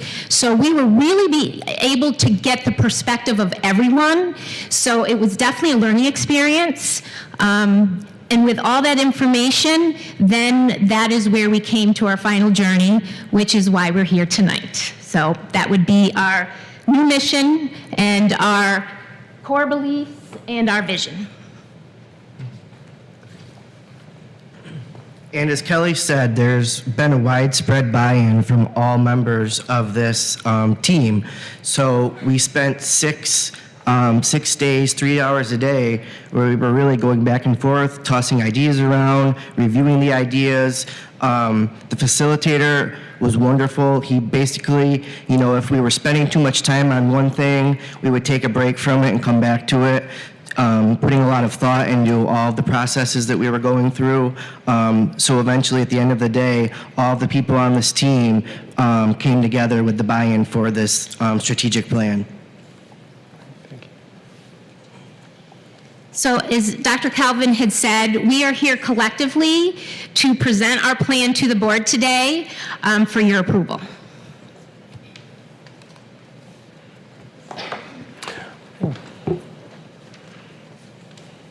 Hello, I'm Deb Kasmer. I'm a teacher at the high school and also a former administrative intern. As a part of our strategic plan, the committee developed the following mission and vision statements collaboratively. The mission that we developed states, we educate, inspire, and empower all students. The vision statement that we developed states, an innovative, high-performing district that graduates every student. And the core beliefs that we developed and created together start with, students come first, everyone can learn and grow, we ensure equity and create access and opportunity for all. Diversity is embraced and celebrated.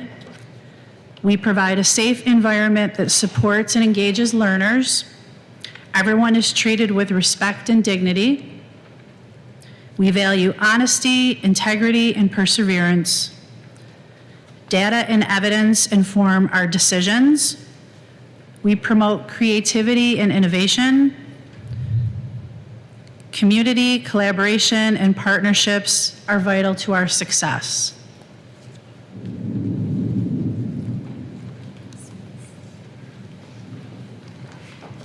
Good afternoon. Donna Simmons, Fitchie Park Elementary Principal.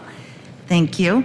From there, we really looked at the priorities and the strategies, and if you look at the little small print below, the district will direct a lot of professional development to help support these priorities and the strategies. So first, obviously, we want to engage students, and we want to deliver those exceptional learning experiences for them. The ones in bold are the ones that will be prioritized, you know, so we want to ensure that there's rigorous, aligned, and relevant curriculum and instruction, which we have done a pretty good job all the way from K-12. And then we want to increase literacy rates of all students, especially with the pandemic. We know that there has been a drop, you know, in our literacy rates. Integrate and immerse technology into daily learning. We've learned that the hard way. And we know that kids are pretty technology savvy now, as well as many of our teachers, well, all of our teachers now, because it was forced upon them to be so. We also want to lower dropout and raise graduation rates, including the percentage of graduates achieving rigorous outcomes. That, for example, could be, Regents diploma with advanced, degrees, so like an advanced Regents diploma. We want to ensure equitable access to and increase participation in a broad array of enrichment, career and college readiness, and extracurricular programs. And then the next, area is support. We want to address students' diverse social, emotional, and academic needs and expand and provide supportive structures that improve the achievement of all students. I know that at the elementary level, we're using Second Steps. That is a evidence-based program where the counselors are going into the classrooms and providing, really specific lessons, to our students. And we're doing that throughout the summer school program too. We want to foster students' social and emotional development. We want to utilize protocols and supports that improve the attendance of our chronically absent students. That's going to be a big prioritized strategy too, because we know that many of our students were chronically absent this year, more so than ever. So that's going to be a big job ahead of us. Implement trauma-informed and restorative practices with fidelity. Thank you. Hi, Board. I'm Jenny Sullivan. I'm the principal at Minetto Elementary. I'm just going to continue on with what Mrs. Simmons already shared. A couple of our other priorities and strategies that we're looking at is to continue to partner with our families and community, and that is a huge priority for us as a district and for all of us that work in the buildings.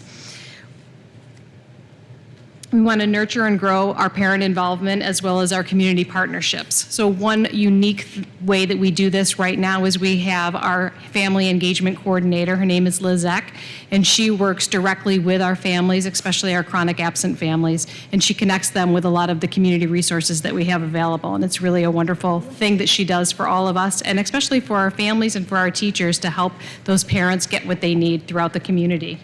We also want to build on and optimize the efficient use of our district resources. Long-range plans will actively address the budget, operations, facilities, personnel, and programs. And all of this together will ensure that our kids are getting the very best of what Oswego has to offer. Hello, I'm over here now. Sorry. I'm behind the curtain. As Kelly had said when she stated the process, we did start out by looking at performance trends in order to look at where we needed to head. So the first thing we looked at was our graduation rate. And as you can see before us, we hover around 81%. Then after we got through the process, we went back and we set a target for 2024. And that target that we're looking at is 90%. As you can see, we do want all students to graduate, but we have to start off with the steps that we can make. The next thing we looked at was our 5-year cohort dropout rate, which hovers around 14%. And the target that we're setting in 2024 is to get it down to 7% of our 5-year cohort dropout.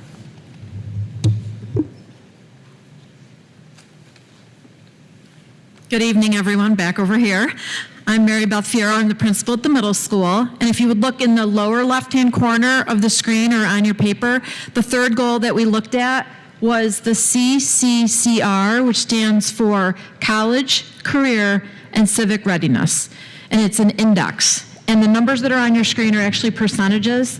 So as we looked at the 15 to 20 performance trends, you can see that our percentage was 61%. I'm going to explain this in just a minute.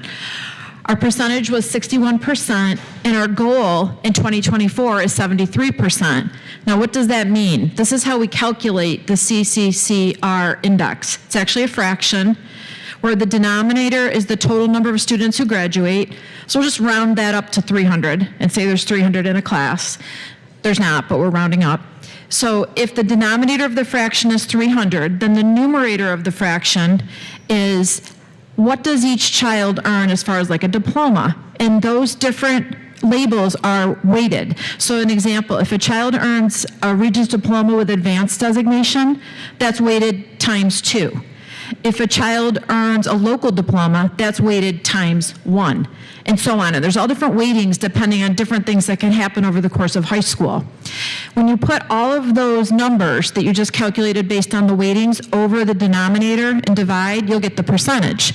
So what our goal is, although 61 is very good, our district is already at a level 4 for the CCC-R index. We want to raise that percentage to 73%, which means that we want to raise our percentage 13 percentage points so that more students, when they graduate, are earning those rigorous outcomes, such as the Regents Diploma with Advanced Designation. And the fourth goal that we had in the lower right-hand corner of the screen is the percentage of students that are considered chronically absent. So what we've talked about for a lot of years, at least since I've been in the district, is the attendance rate. And when we look at the attendance rate, the last period of the year just came in, and we look at the attendance rate of the 7 buildings in the district, we always hover around the high 80s, even into the low 90s, 93, 94, 95, those kind of attendance rates. And I know at least I always thought that was very good. You know, I saw a middle school with an attendance rate hovering around 93%. I thought that was great. Well, it turns out, starting in the 17-18 school year, the state isn't looking at that anymore. They're looking at the chronic absentee rate.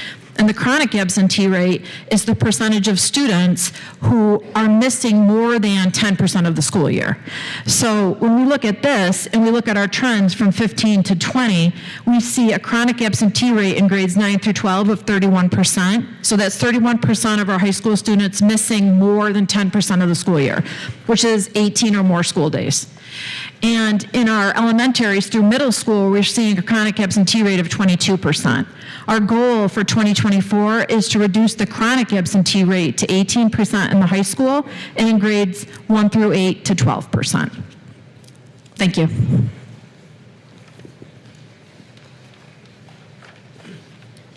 So continuing on with these trends and our targets, what are we going to use to gather data, set baselines, and track student growth? So the first one is going to be K-3 DIBELS. So using the data that was gathered this year, we will set our baseline and improvement target for grades K through 3 with a percentage point achieving year-end goal. And Chris Castiglia is going to talk about what exactly DIBELS is and how we use DIBELS in grades K through 3. Hello, I'm Christine Castiglia. I'm the district literacy coach, K-3, but I work with K-12. I'm also the letters facilitator for our district and teaching the science of reading to our faculty. DIBELS is an acronym that stands for Dynamic Indicators of Basic Early Literacy Skills, and it's a benchmark assessment. It's a one-on-one, real live assessment that we do with children one-on-one, and we look at those early predictive literacy skills. So some of the measures that they include letter naming fluency. Do students know the names of their letters? Initial sound fluency. Do they understand the initial sound of the words that we say to them? Phoneme segmentation fluency. Can a student segment k, a, t, to say cat? Do they hear those individual sounds?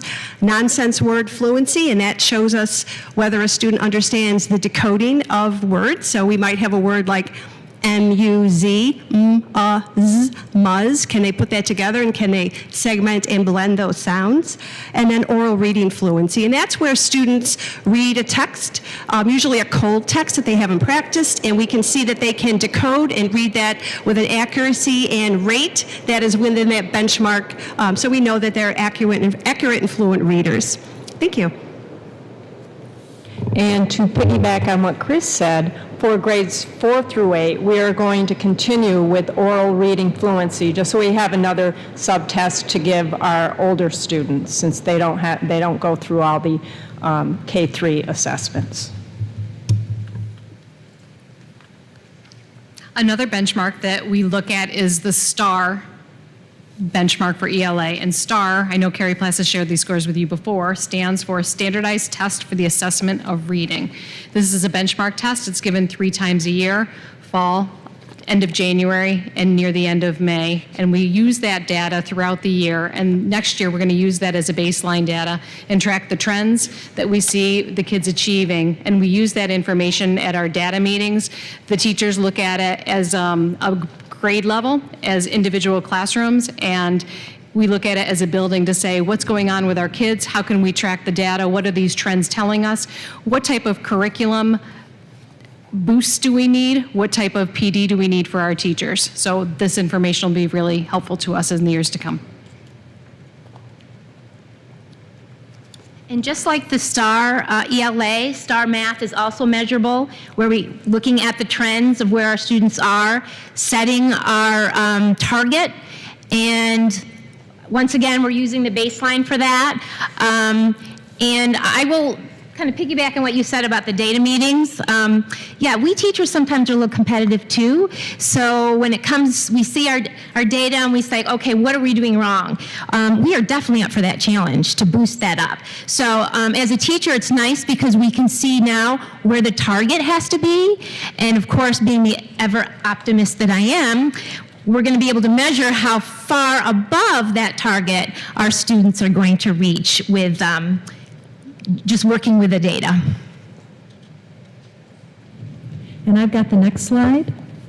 We're looking at, again, performance targets, and two pieces that we're focusing on are K-12 out-of-school suspension rates. We currently have our all student out-of-school suspension greater than one time at 8%, and our students with disabilities, it's a slightly different marker because it's greater than 10 days, and that is an indicator for us to hold certain types of Committee on Special Education meetings called manifestation meetings. So we're looking at reducing that rate to our all out-of-school suspension greater than 1 to 3%, which definitely we can work on through a lot of different supports that we're looking at putting into place and strategies that we've been implementing over the last year.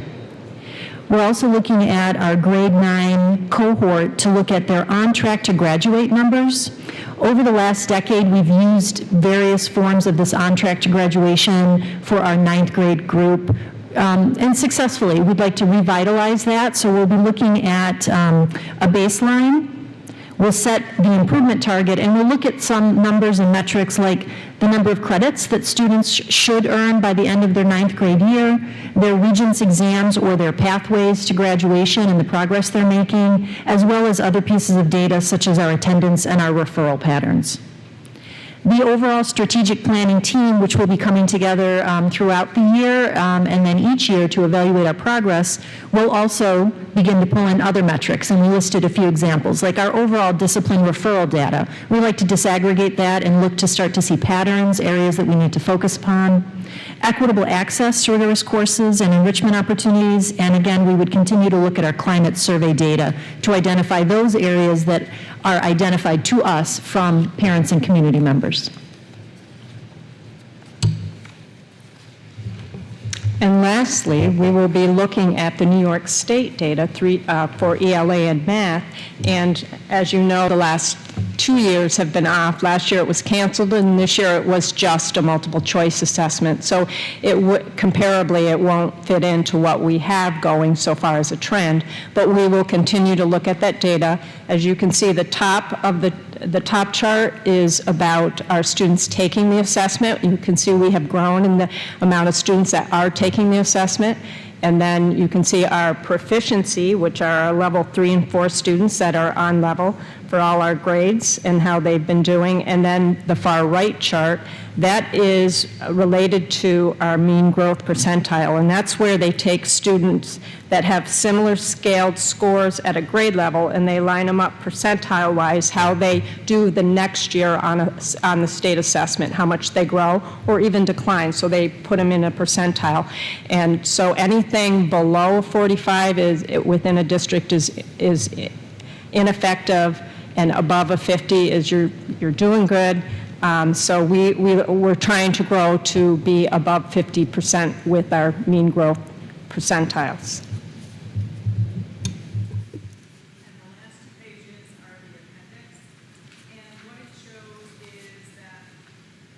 Sorry. Education has a lot of abbreviations, and it has a lot of jargon that a lot of people wouldn't understand. So this is just an explanation of some of those abbreviations, some of the metric standards that we have. I won't read them for you, but I will leave that to yourselves.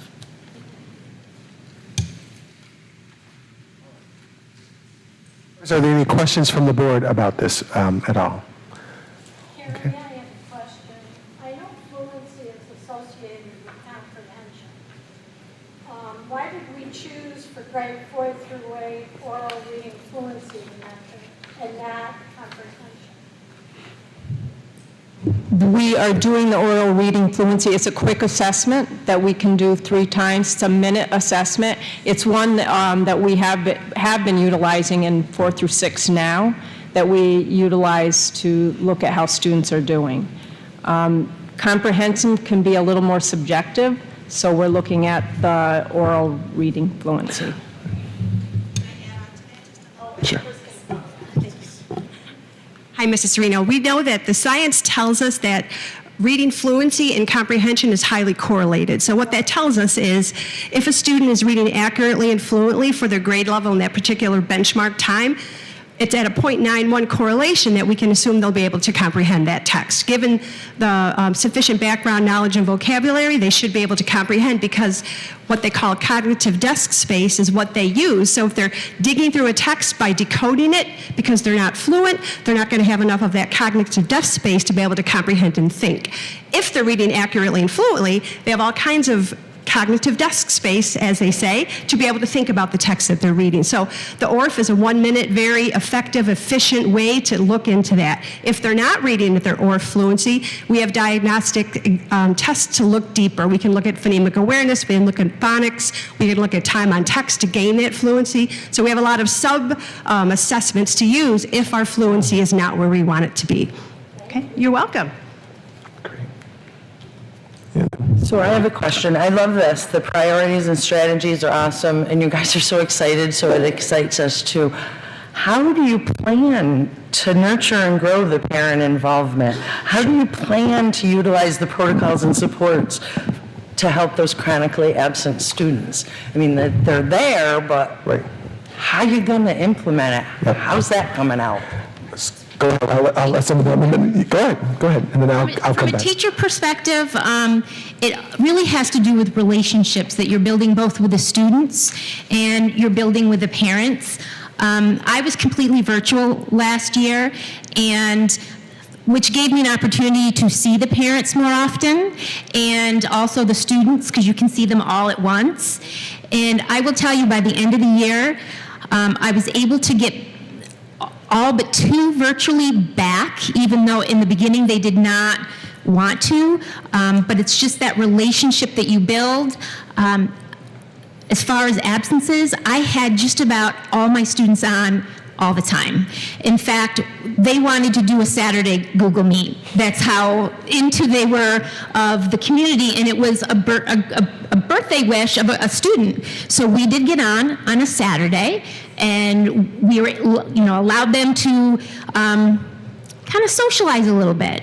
So I really do think it has to do with the relationships. Making parents feel like we need them to help. It goes back to a village, we need a village, and you know your child best. So please help us provide the best for your child and them succeeding. Okay. Jen, did you have something? Then I'm going to say something. Jen, go ahead. I piggyback on what Mrs. Moxley shared with relationships. But the other thing I want all of you to know, that in our buildings right now, and this is something that all of us as administrators work really hard on, we do have attendance meetings regularly, and we look at all of the kids, but we look at our chronically absent students, and we have pieces and strategies in place for those individual students.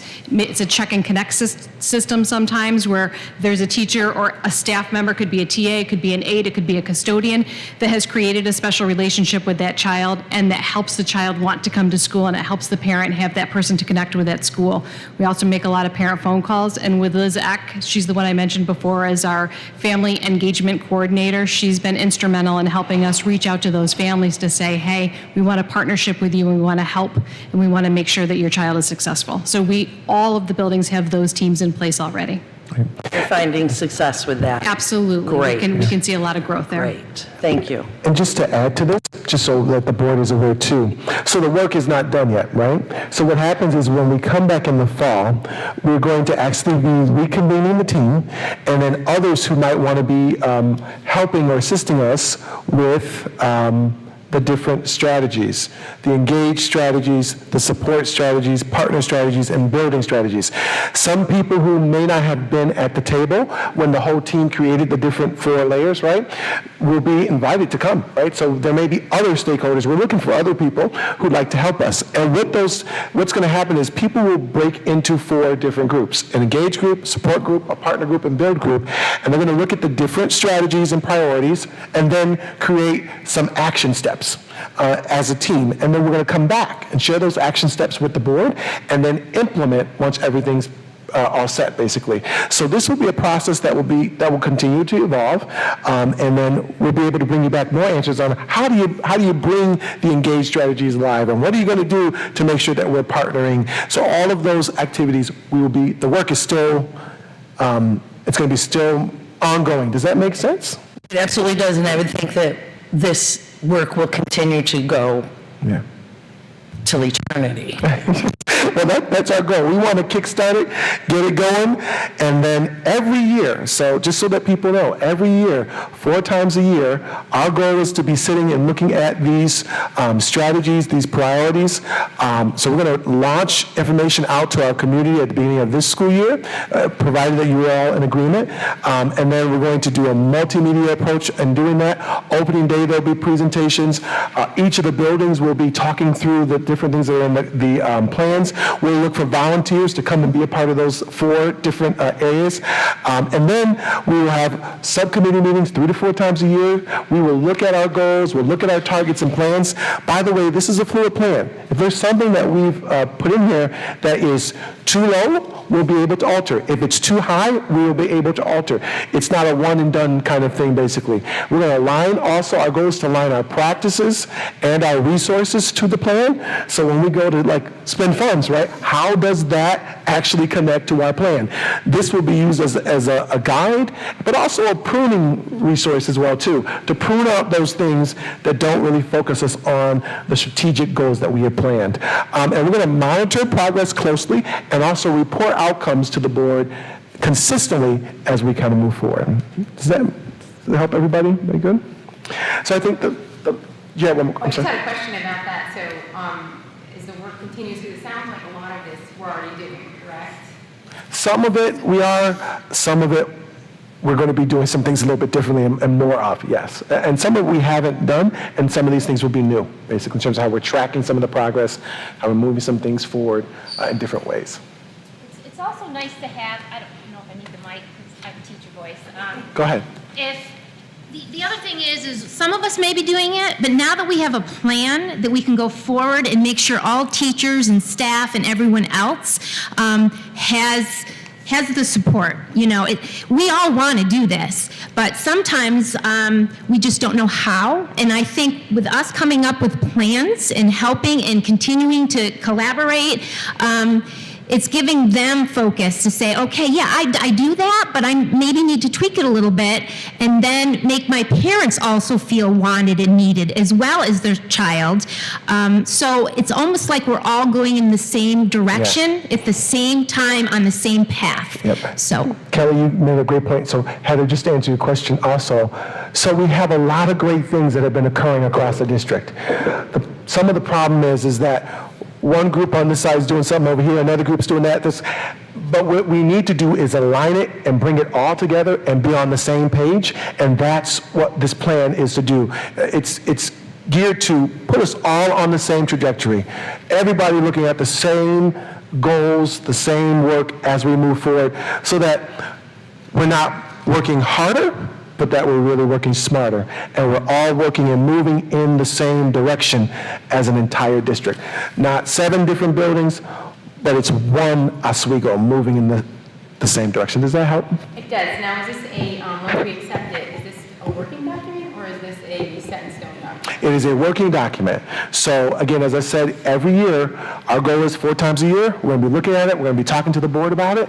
And if there are things in this plan that we say, hey, this wasn't quite what we thought, or this is too high, or this is too low, we need to alter or change, our goal is to come back and redo. I just want to say thank you, because I know there's a lot of time and effort, and I want to thank our board members who volunteered their time, took time away from their jobs and everything to work on this. So thank you so much. Our community members and, of course, our faculty and staff, thank you so much for all of the time you put into this. Vision, I would just hyphenate high performing. We can do that, absolutely. We can do that. That we can do, absolutely. But thank you guys so much. Really Great. appreciate it. Thank you for allowing us to speak. Right. Anything else from the team? Thank you so much. Thank you all, Chris. Thanks so much for coming. I know. Thank you very much. I appreciate all of you. Every one of you. Thank you so much. And I just want to say one more thing. It was a great experience all the way around. I think, Jim, you can attest to that as well, the process and going through it. But I think it's also not what we're going to do as the board and the district, but how we engage with the community beyond that in order to get the external support, and so that everyone knows this plan. It's not just what we do in here, but it's what we do with all the agencies around. It's what we do with the community. It's what we do with the city as well. So everybody knows what the plan is, and we're all heading in the same direction. Very good. Any other thoughts from any other board members? Are we all good to move on to our final slide here from me? Okay. All right, it looks like we're having some trouble there, but go ahead. Can we turn off the AC? Yes, we can. Yes, we can. We'll get it done. Yes, we can turn it off. So, boy, just in terms of yes, final communication piece, I just want to tell you that we're continuing to move forward. We are planning now and again. We're still moving forward with planning for the next school year. All of our summer and ESY programs are now up and rolling. We have nearly 400 children who are in and moving every day. We wanted more kids, and we've been calling and trying to urge people to bring their kids. We do recognize that it is summer. Go right ahead. Go ahead. Yeah. It's okay. We have been urging parents to kind of bring kids wherever possible, but we do understand that it's summer and people do kind of want a break. So we're just continuing to move forward with respect to programs. The APR and ESSER grant information. So we will be back to share the ESSER information. We have the APR S10 in your packet tonight for approval. We shared that information with you from our last board meeting, so you can see all the information there.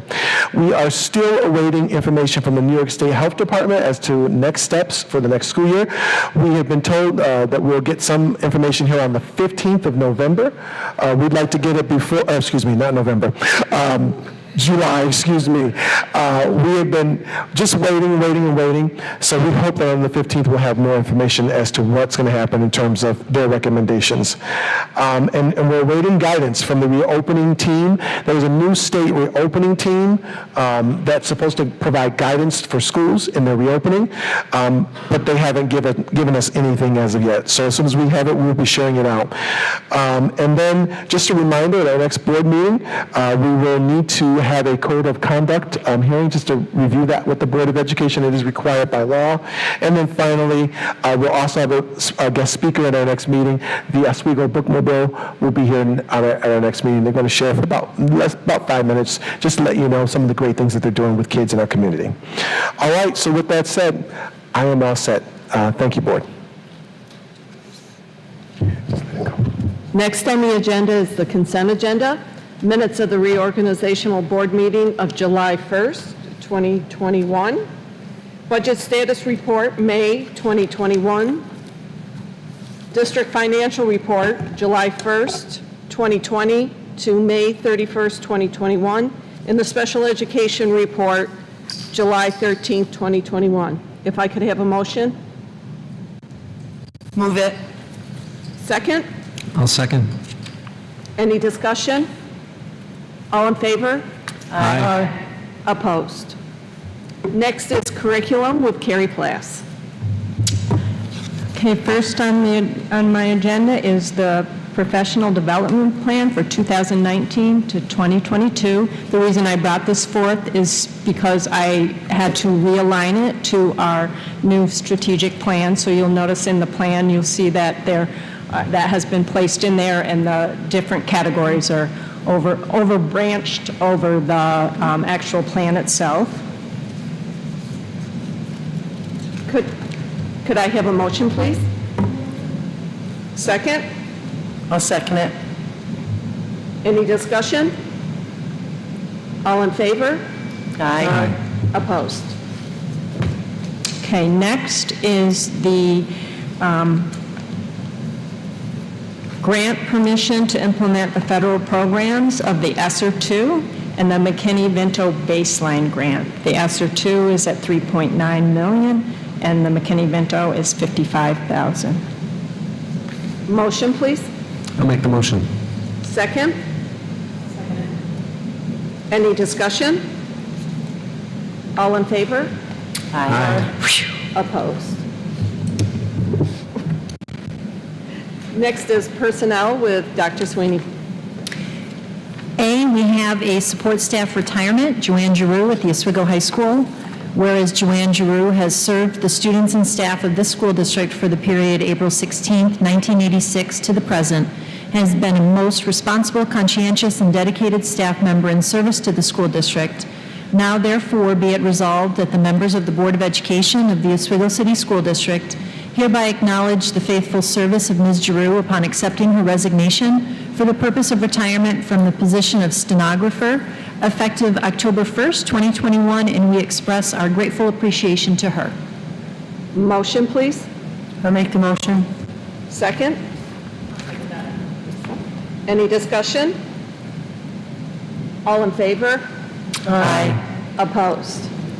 And our professional staff recommendations, B through F, as presented.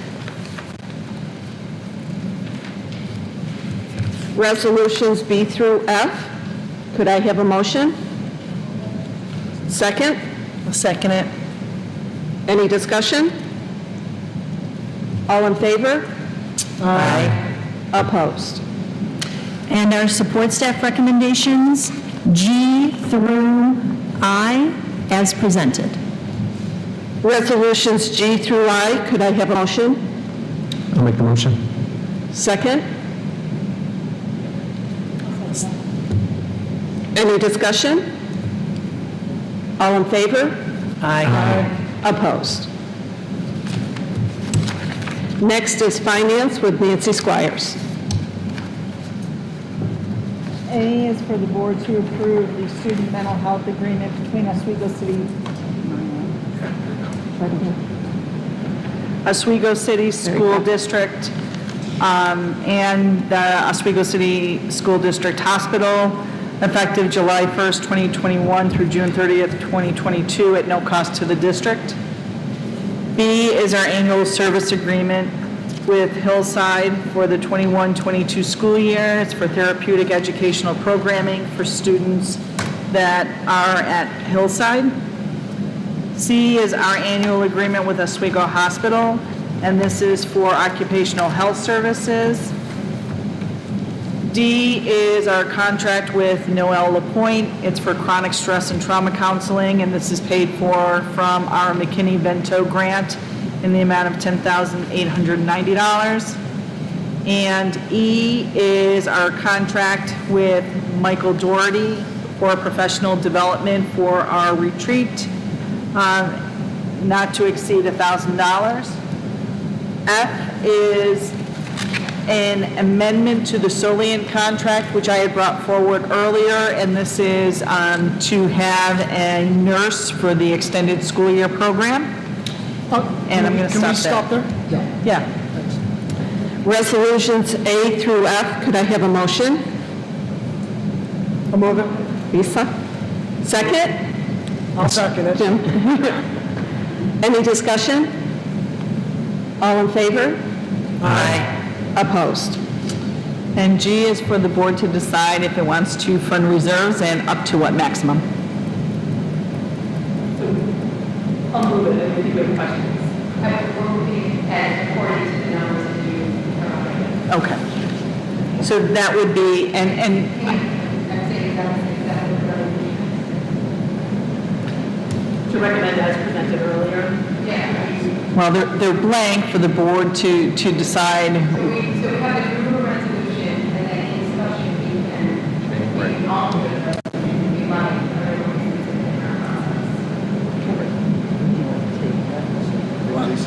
Okay, so, well, theoretically, if we're going to discuss the contents, we do need a motion and second. If we didn't want to discuss this at all, you don't even have to make a motion, and we just go forward in the agenda. A motion should have specifics to it. So we shouldn't motion a blank slate and then amend to add numbers. Correct. So if... We need to make a motion that represents her recommendation. Okay. And then if we want to amend the numbers or suggest a table or whatever it is that we're going to do, that happens in the discussion process. So I think what we need to do is make sure that this motion is as recommended from our presentation. Does that make sense to everybody? The numbers recommended.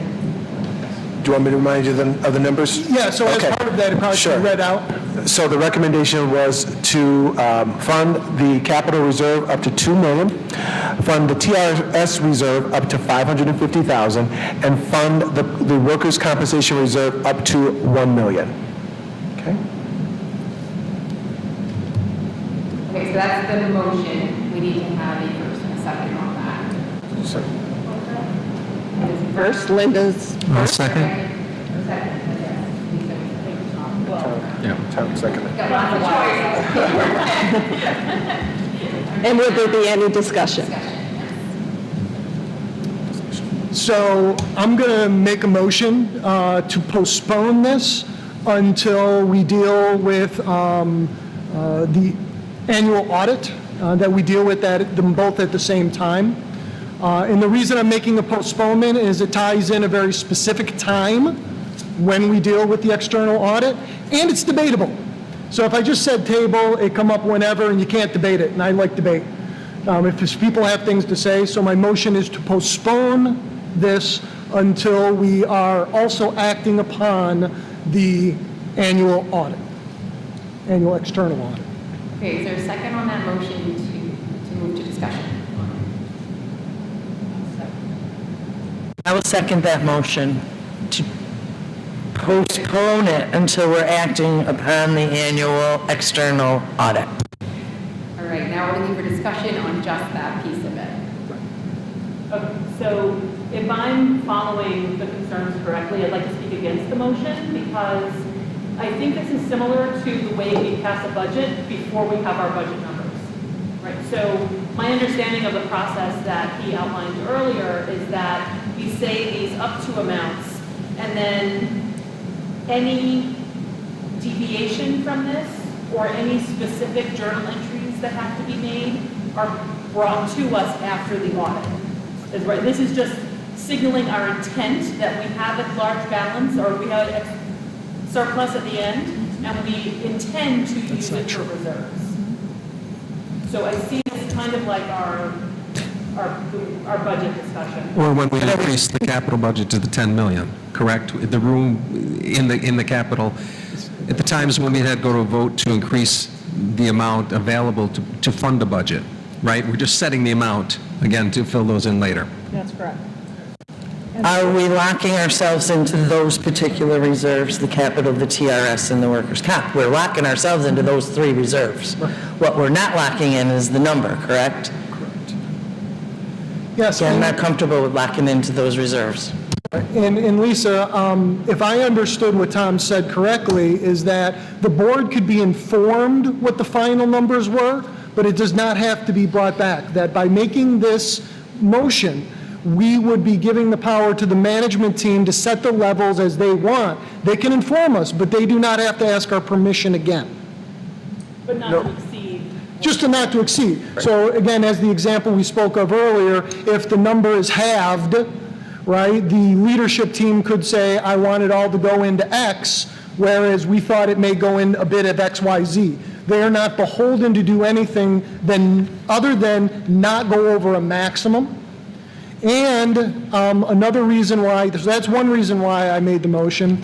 The other reason I made the motion is, like last year, in June, that decision was made, but then the external auditor actually found another $1.2 million on top of what was originally done, and then this board did make it a motion to fund the unemployment. So it's possible not only could it go up or down. So it's my feeling that actually deciding how to fund them is best done when we know how many funds we have. He did recommend it as best practice, though, and I should have pressed him on that. I asked him about it, the best practice, and he answered something different. He didn't state why it's best practice. I No. heard that it was, and I wish I had pressed him on a little bit. Yeah. Can we do a roll call? Definitely. So are you moving to call the question? What's that? Well, I didn't know if Linda was asking to move the question.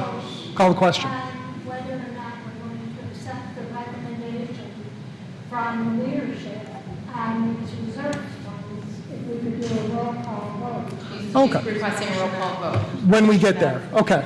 Sorry, Lynn, I just didn't know if you were looking to cease debate. You're just looking to see if we're going to roll call vote. Okay. So this vote, though, and you want roll call vote for both votes? The first vote that we're going to do now is on his motion to postpone until the audit is complete.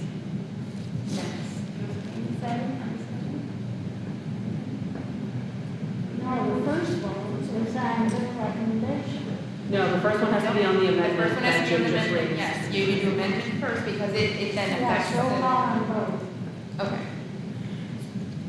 So do we want to have some discussion about, like, do you think, are there other reserves that you would additionally like to see included here? Or do you just want to wait to know how much we have and then make? Well, I also think it would be interesting to know how our reserves have been used in the last 5 years before additionally funding any of them. I would agree that the capital fund needs money.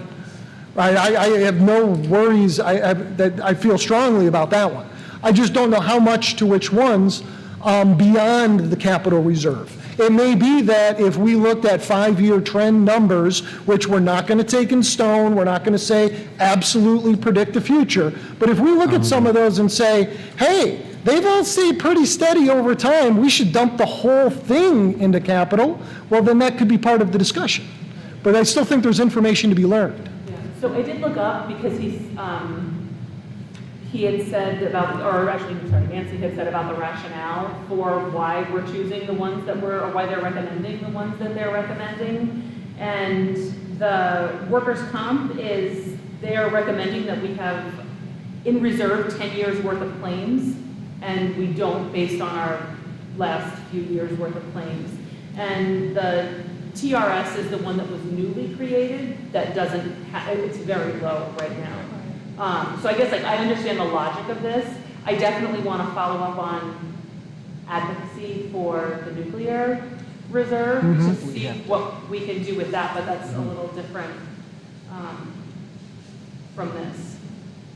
So I'm curious what the ramifications of waiting would be. So if the board doesn't take any action on what reserves it wants to do, the auditors cannot do their final report, which is why they like it ahead of time. I also want to mention that the board can prioritize which reserves it wants to fund first.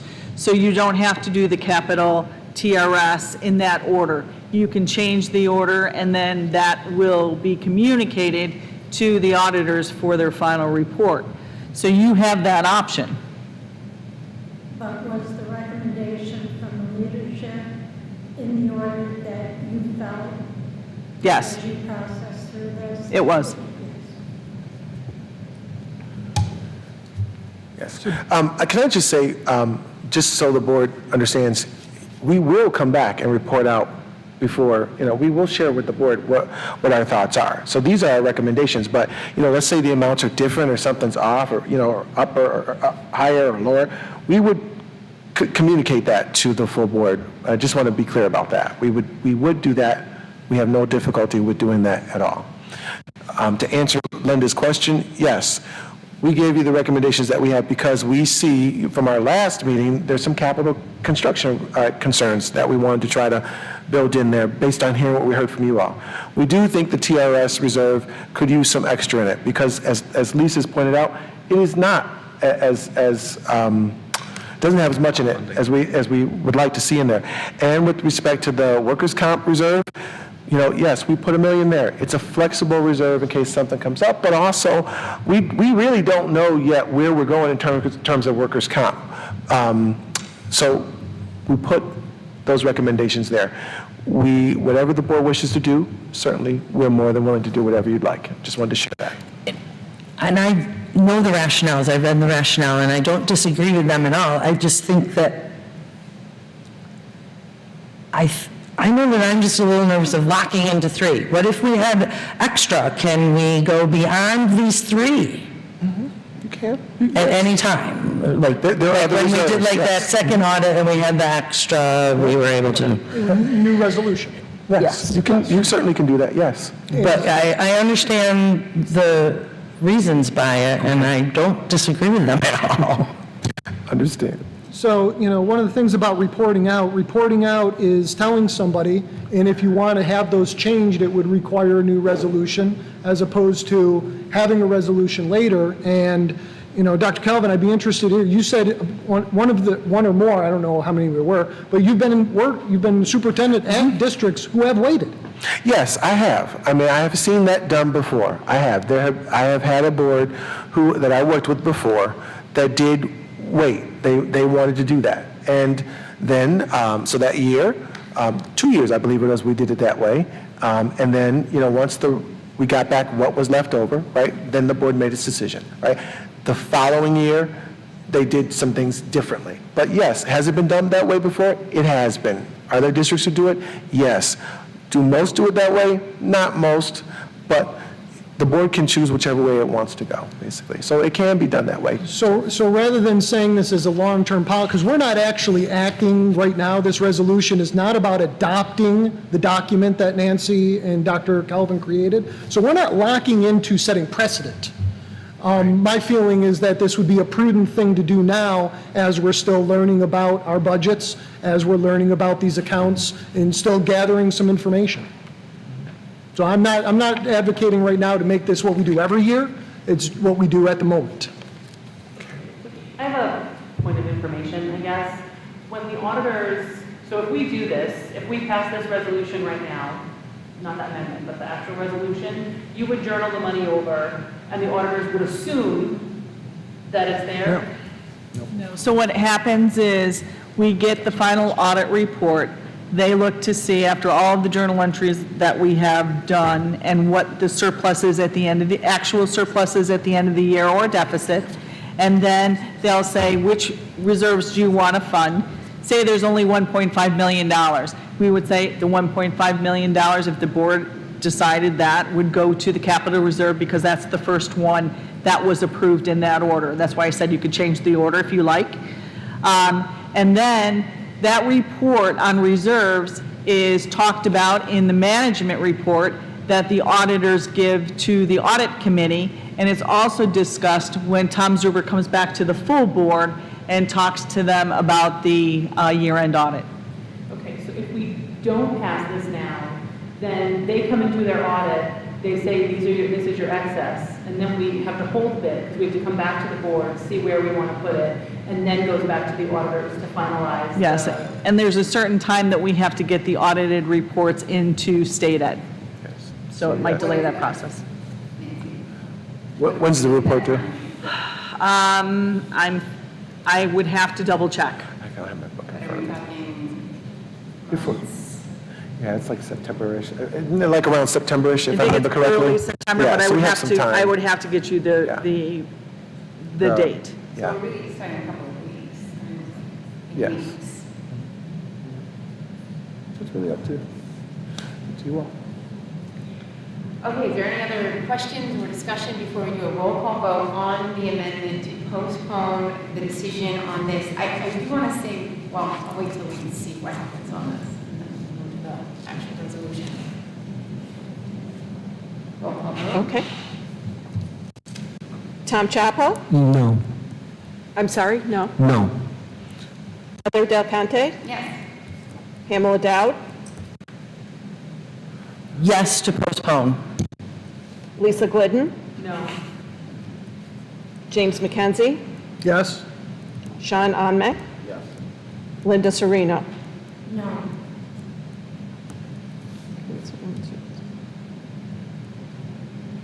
The vote is 4-3 with a pass.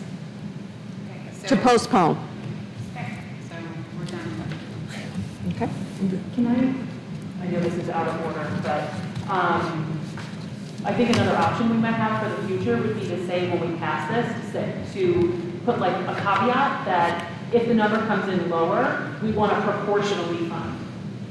Right, like I don't want to perpetually underfund number 3 on our list because we never have that much excess. And I think that's part of the problem with how the resolution was reading, because it didn't even say in the resolution that it was prioritizing 1, 2, 3, you know, so I think there is a lot of confusion in how the resolution is reading. Sorry, but I agree with you, yes. Okay. I'm sorry? Would you read this next one? Go on The to- next one. So can you go to the next item? I'm sorry? I think we don't have to vote on the second one, we don't have to vote on the next one because we already voted to postpone. Okay. So we'll move to the items from the board. Any items from the board members? Yeah, we said we were going to come today and discuss the potential of changing the scheduled meetings. And one proposal to kind of give people a little breathing room for some time in August and people's travel plans, including Dr. Calvin's, was to have one meeting in August. Dr. Calvin, correct me if I'm wrong, but we really feel that that one meeting is sufficient to do the work that needs to be done before we open school. So the proposal was August 24th, I believe, to have that one meeting.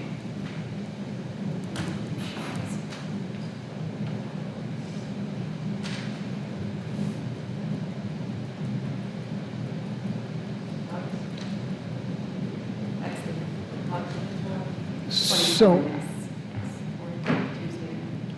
And then we would begin again, you know, 2 weeks later.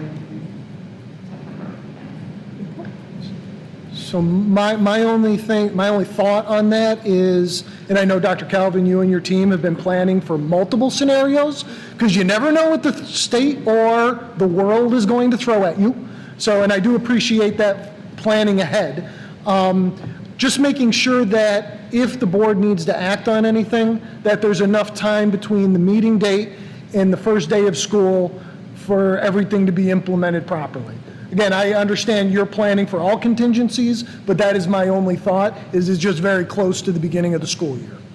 Our biggest thing is the staffing portion, right? We just want to make sure that we get all the staffing done, because you saw there was a bunch of staffing that comes up. So we have a lot of interviews to do, and things to do. We'll need the time, actually.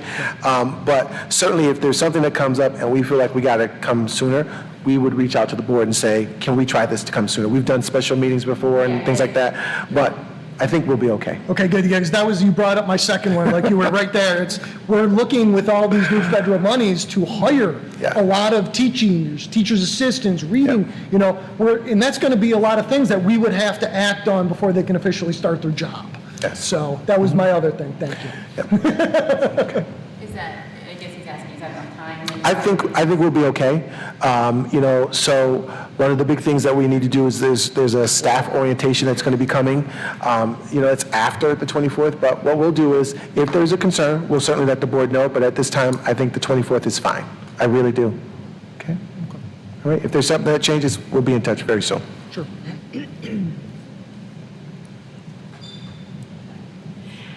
Okay, so I guess the idea would be the 24th, with the understanding that if we have to get together for a special meeting, that we would be okay with that, even if it, you know, I think the issue is that some of us will be traveling, you know, different times, so I think we just have to all agree that that's going to be okay.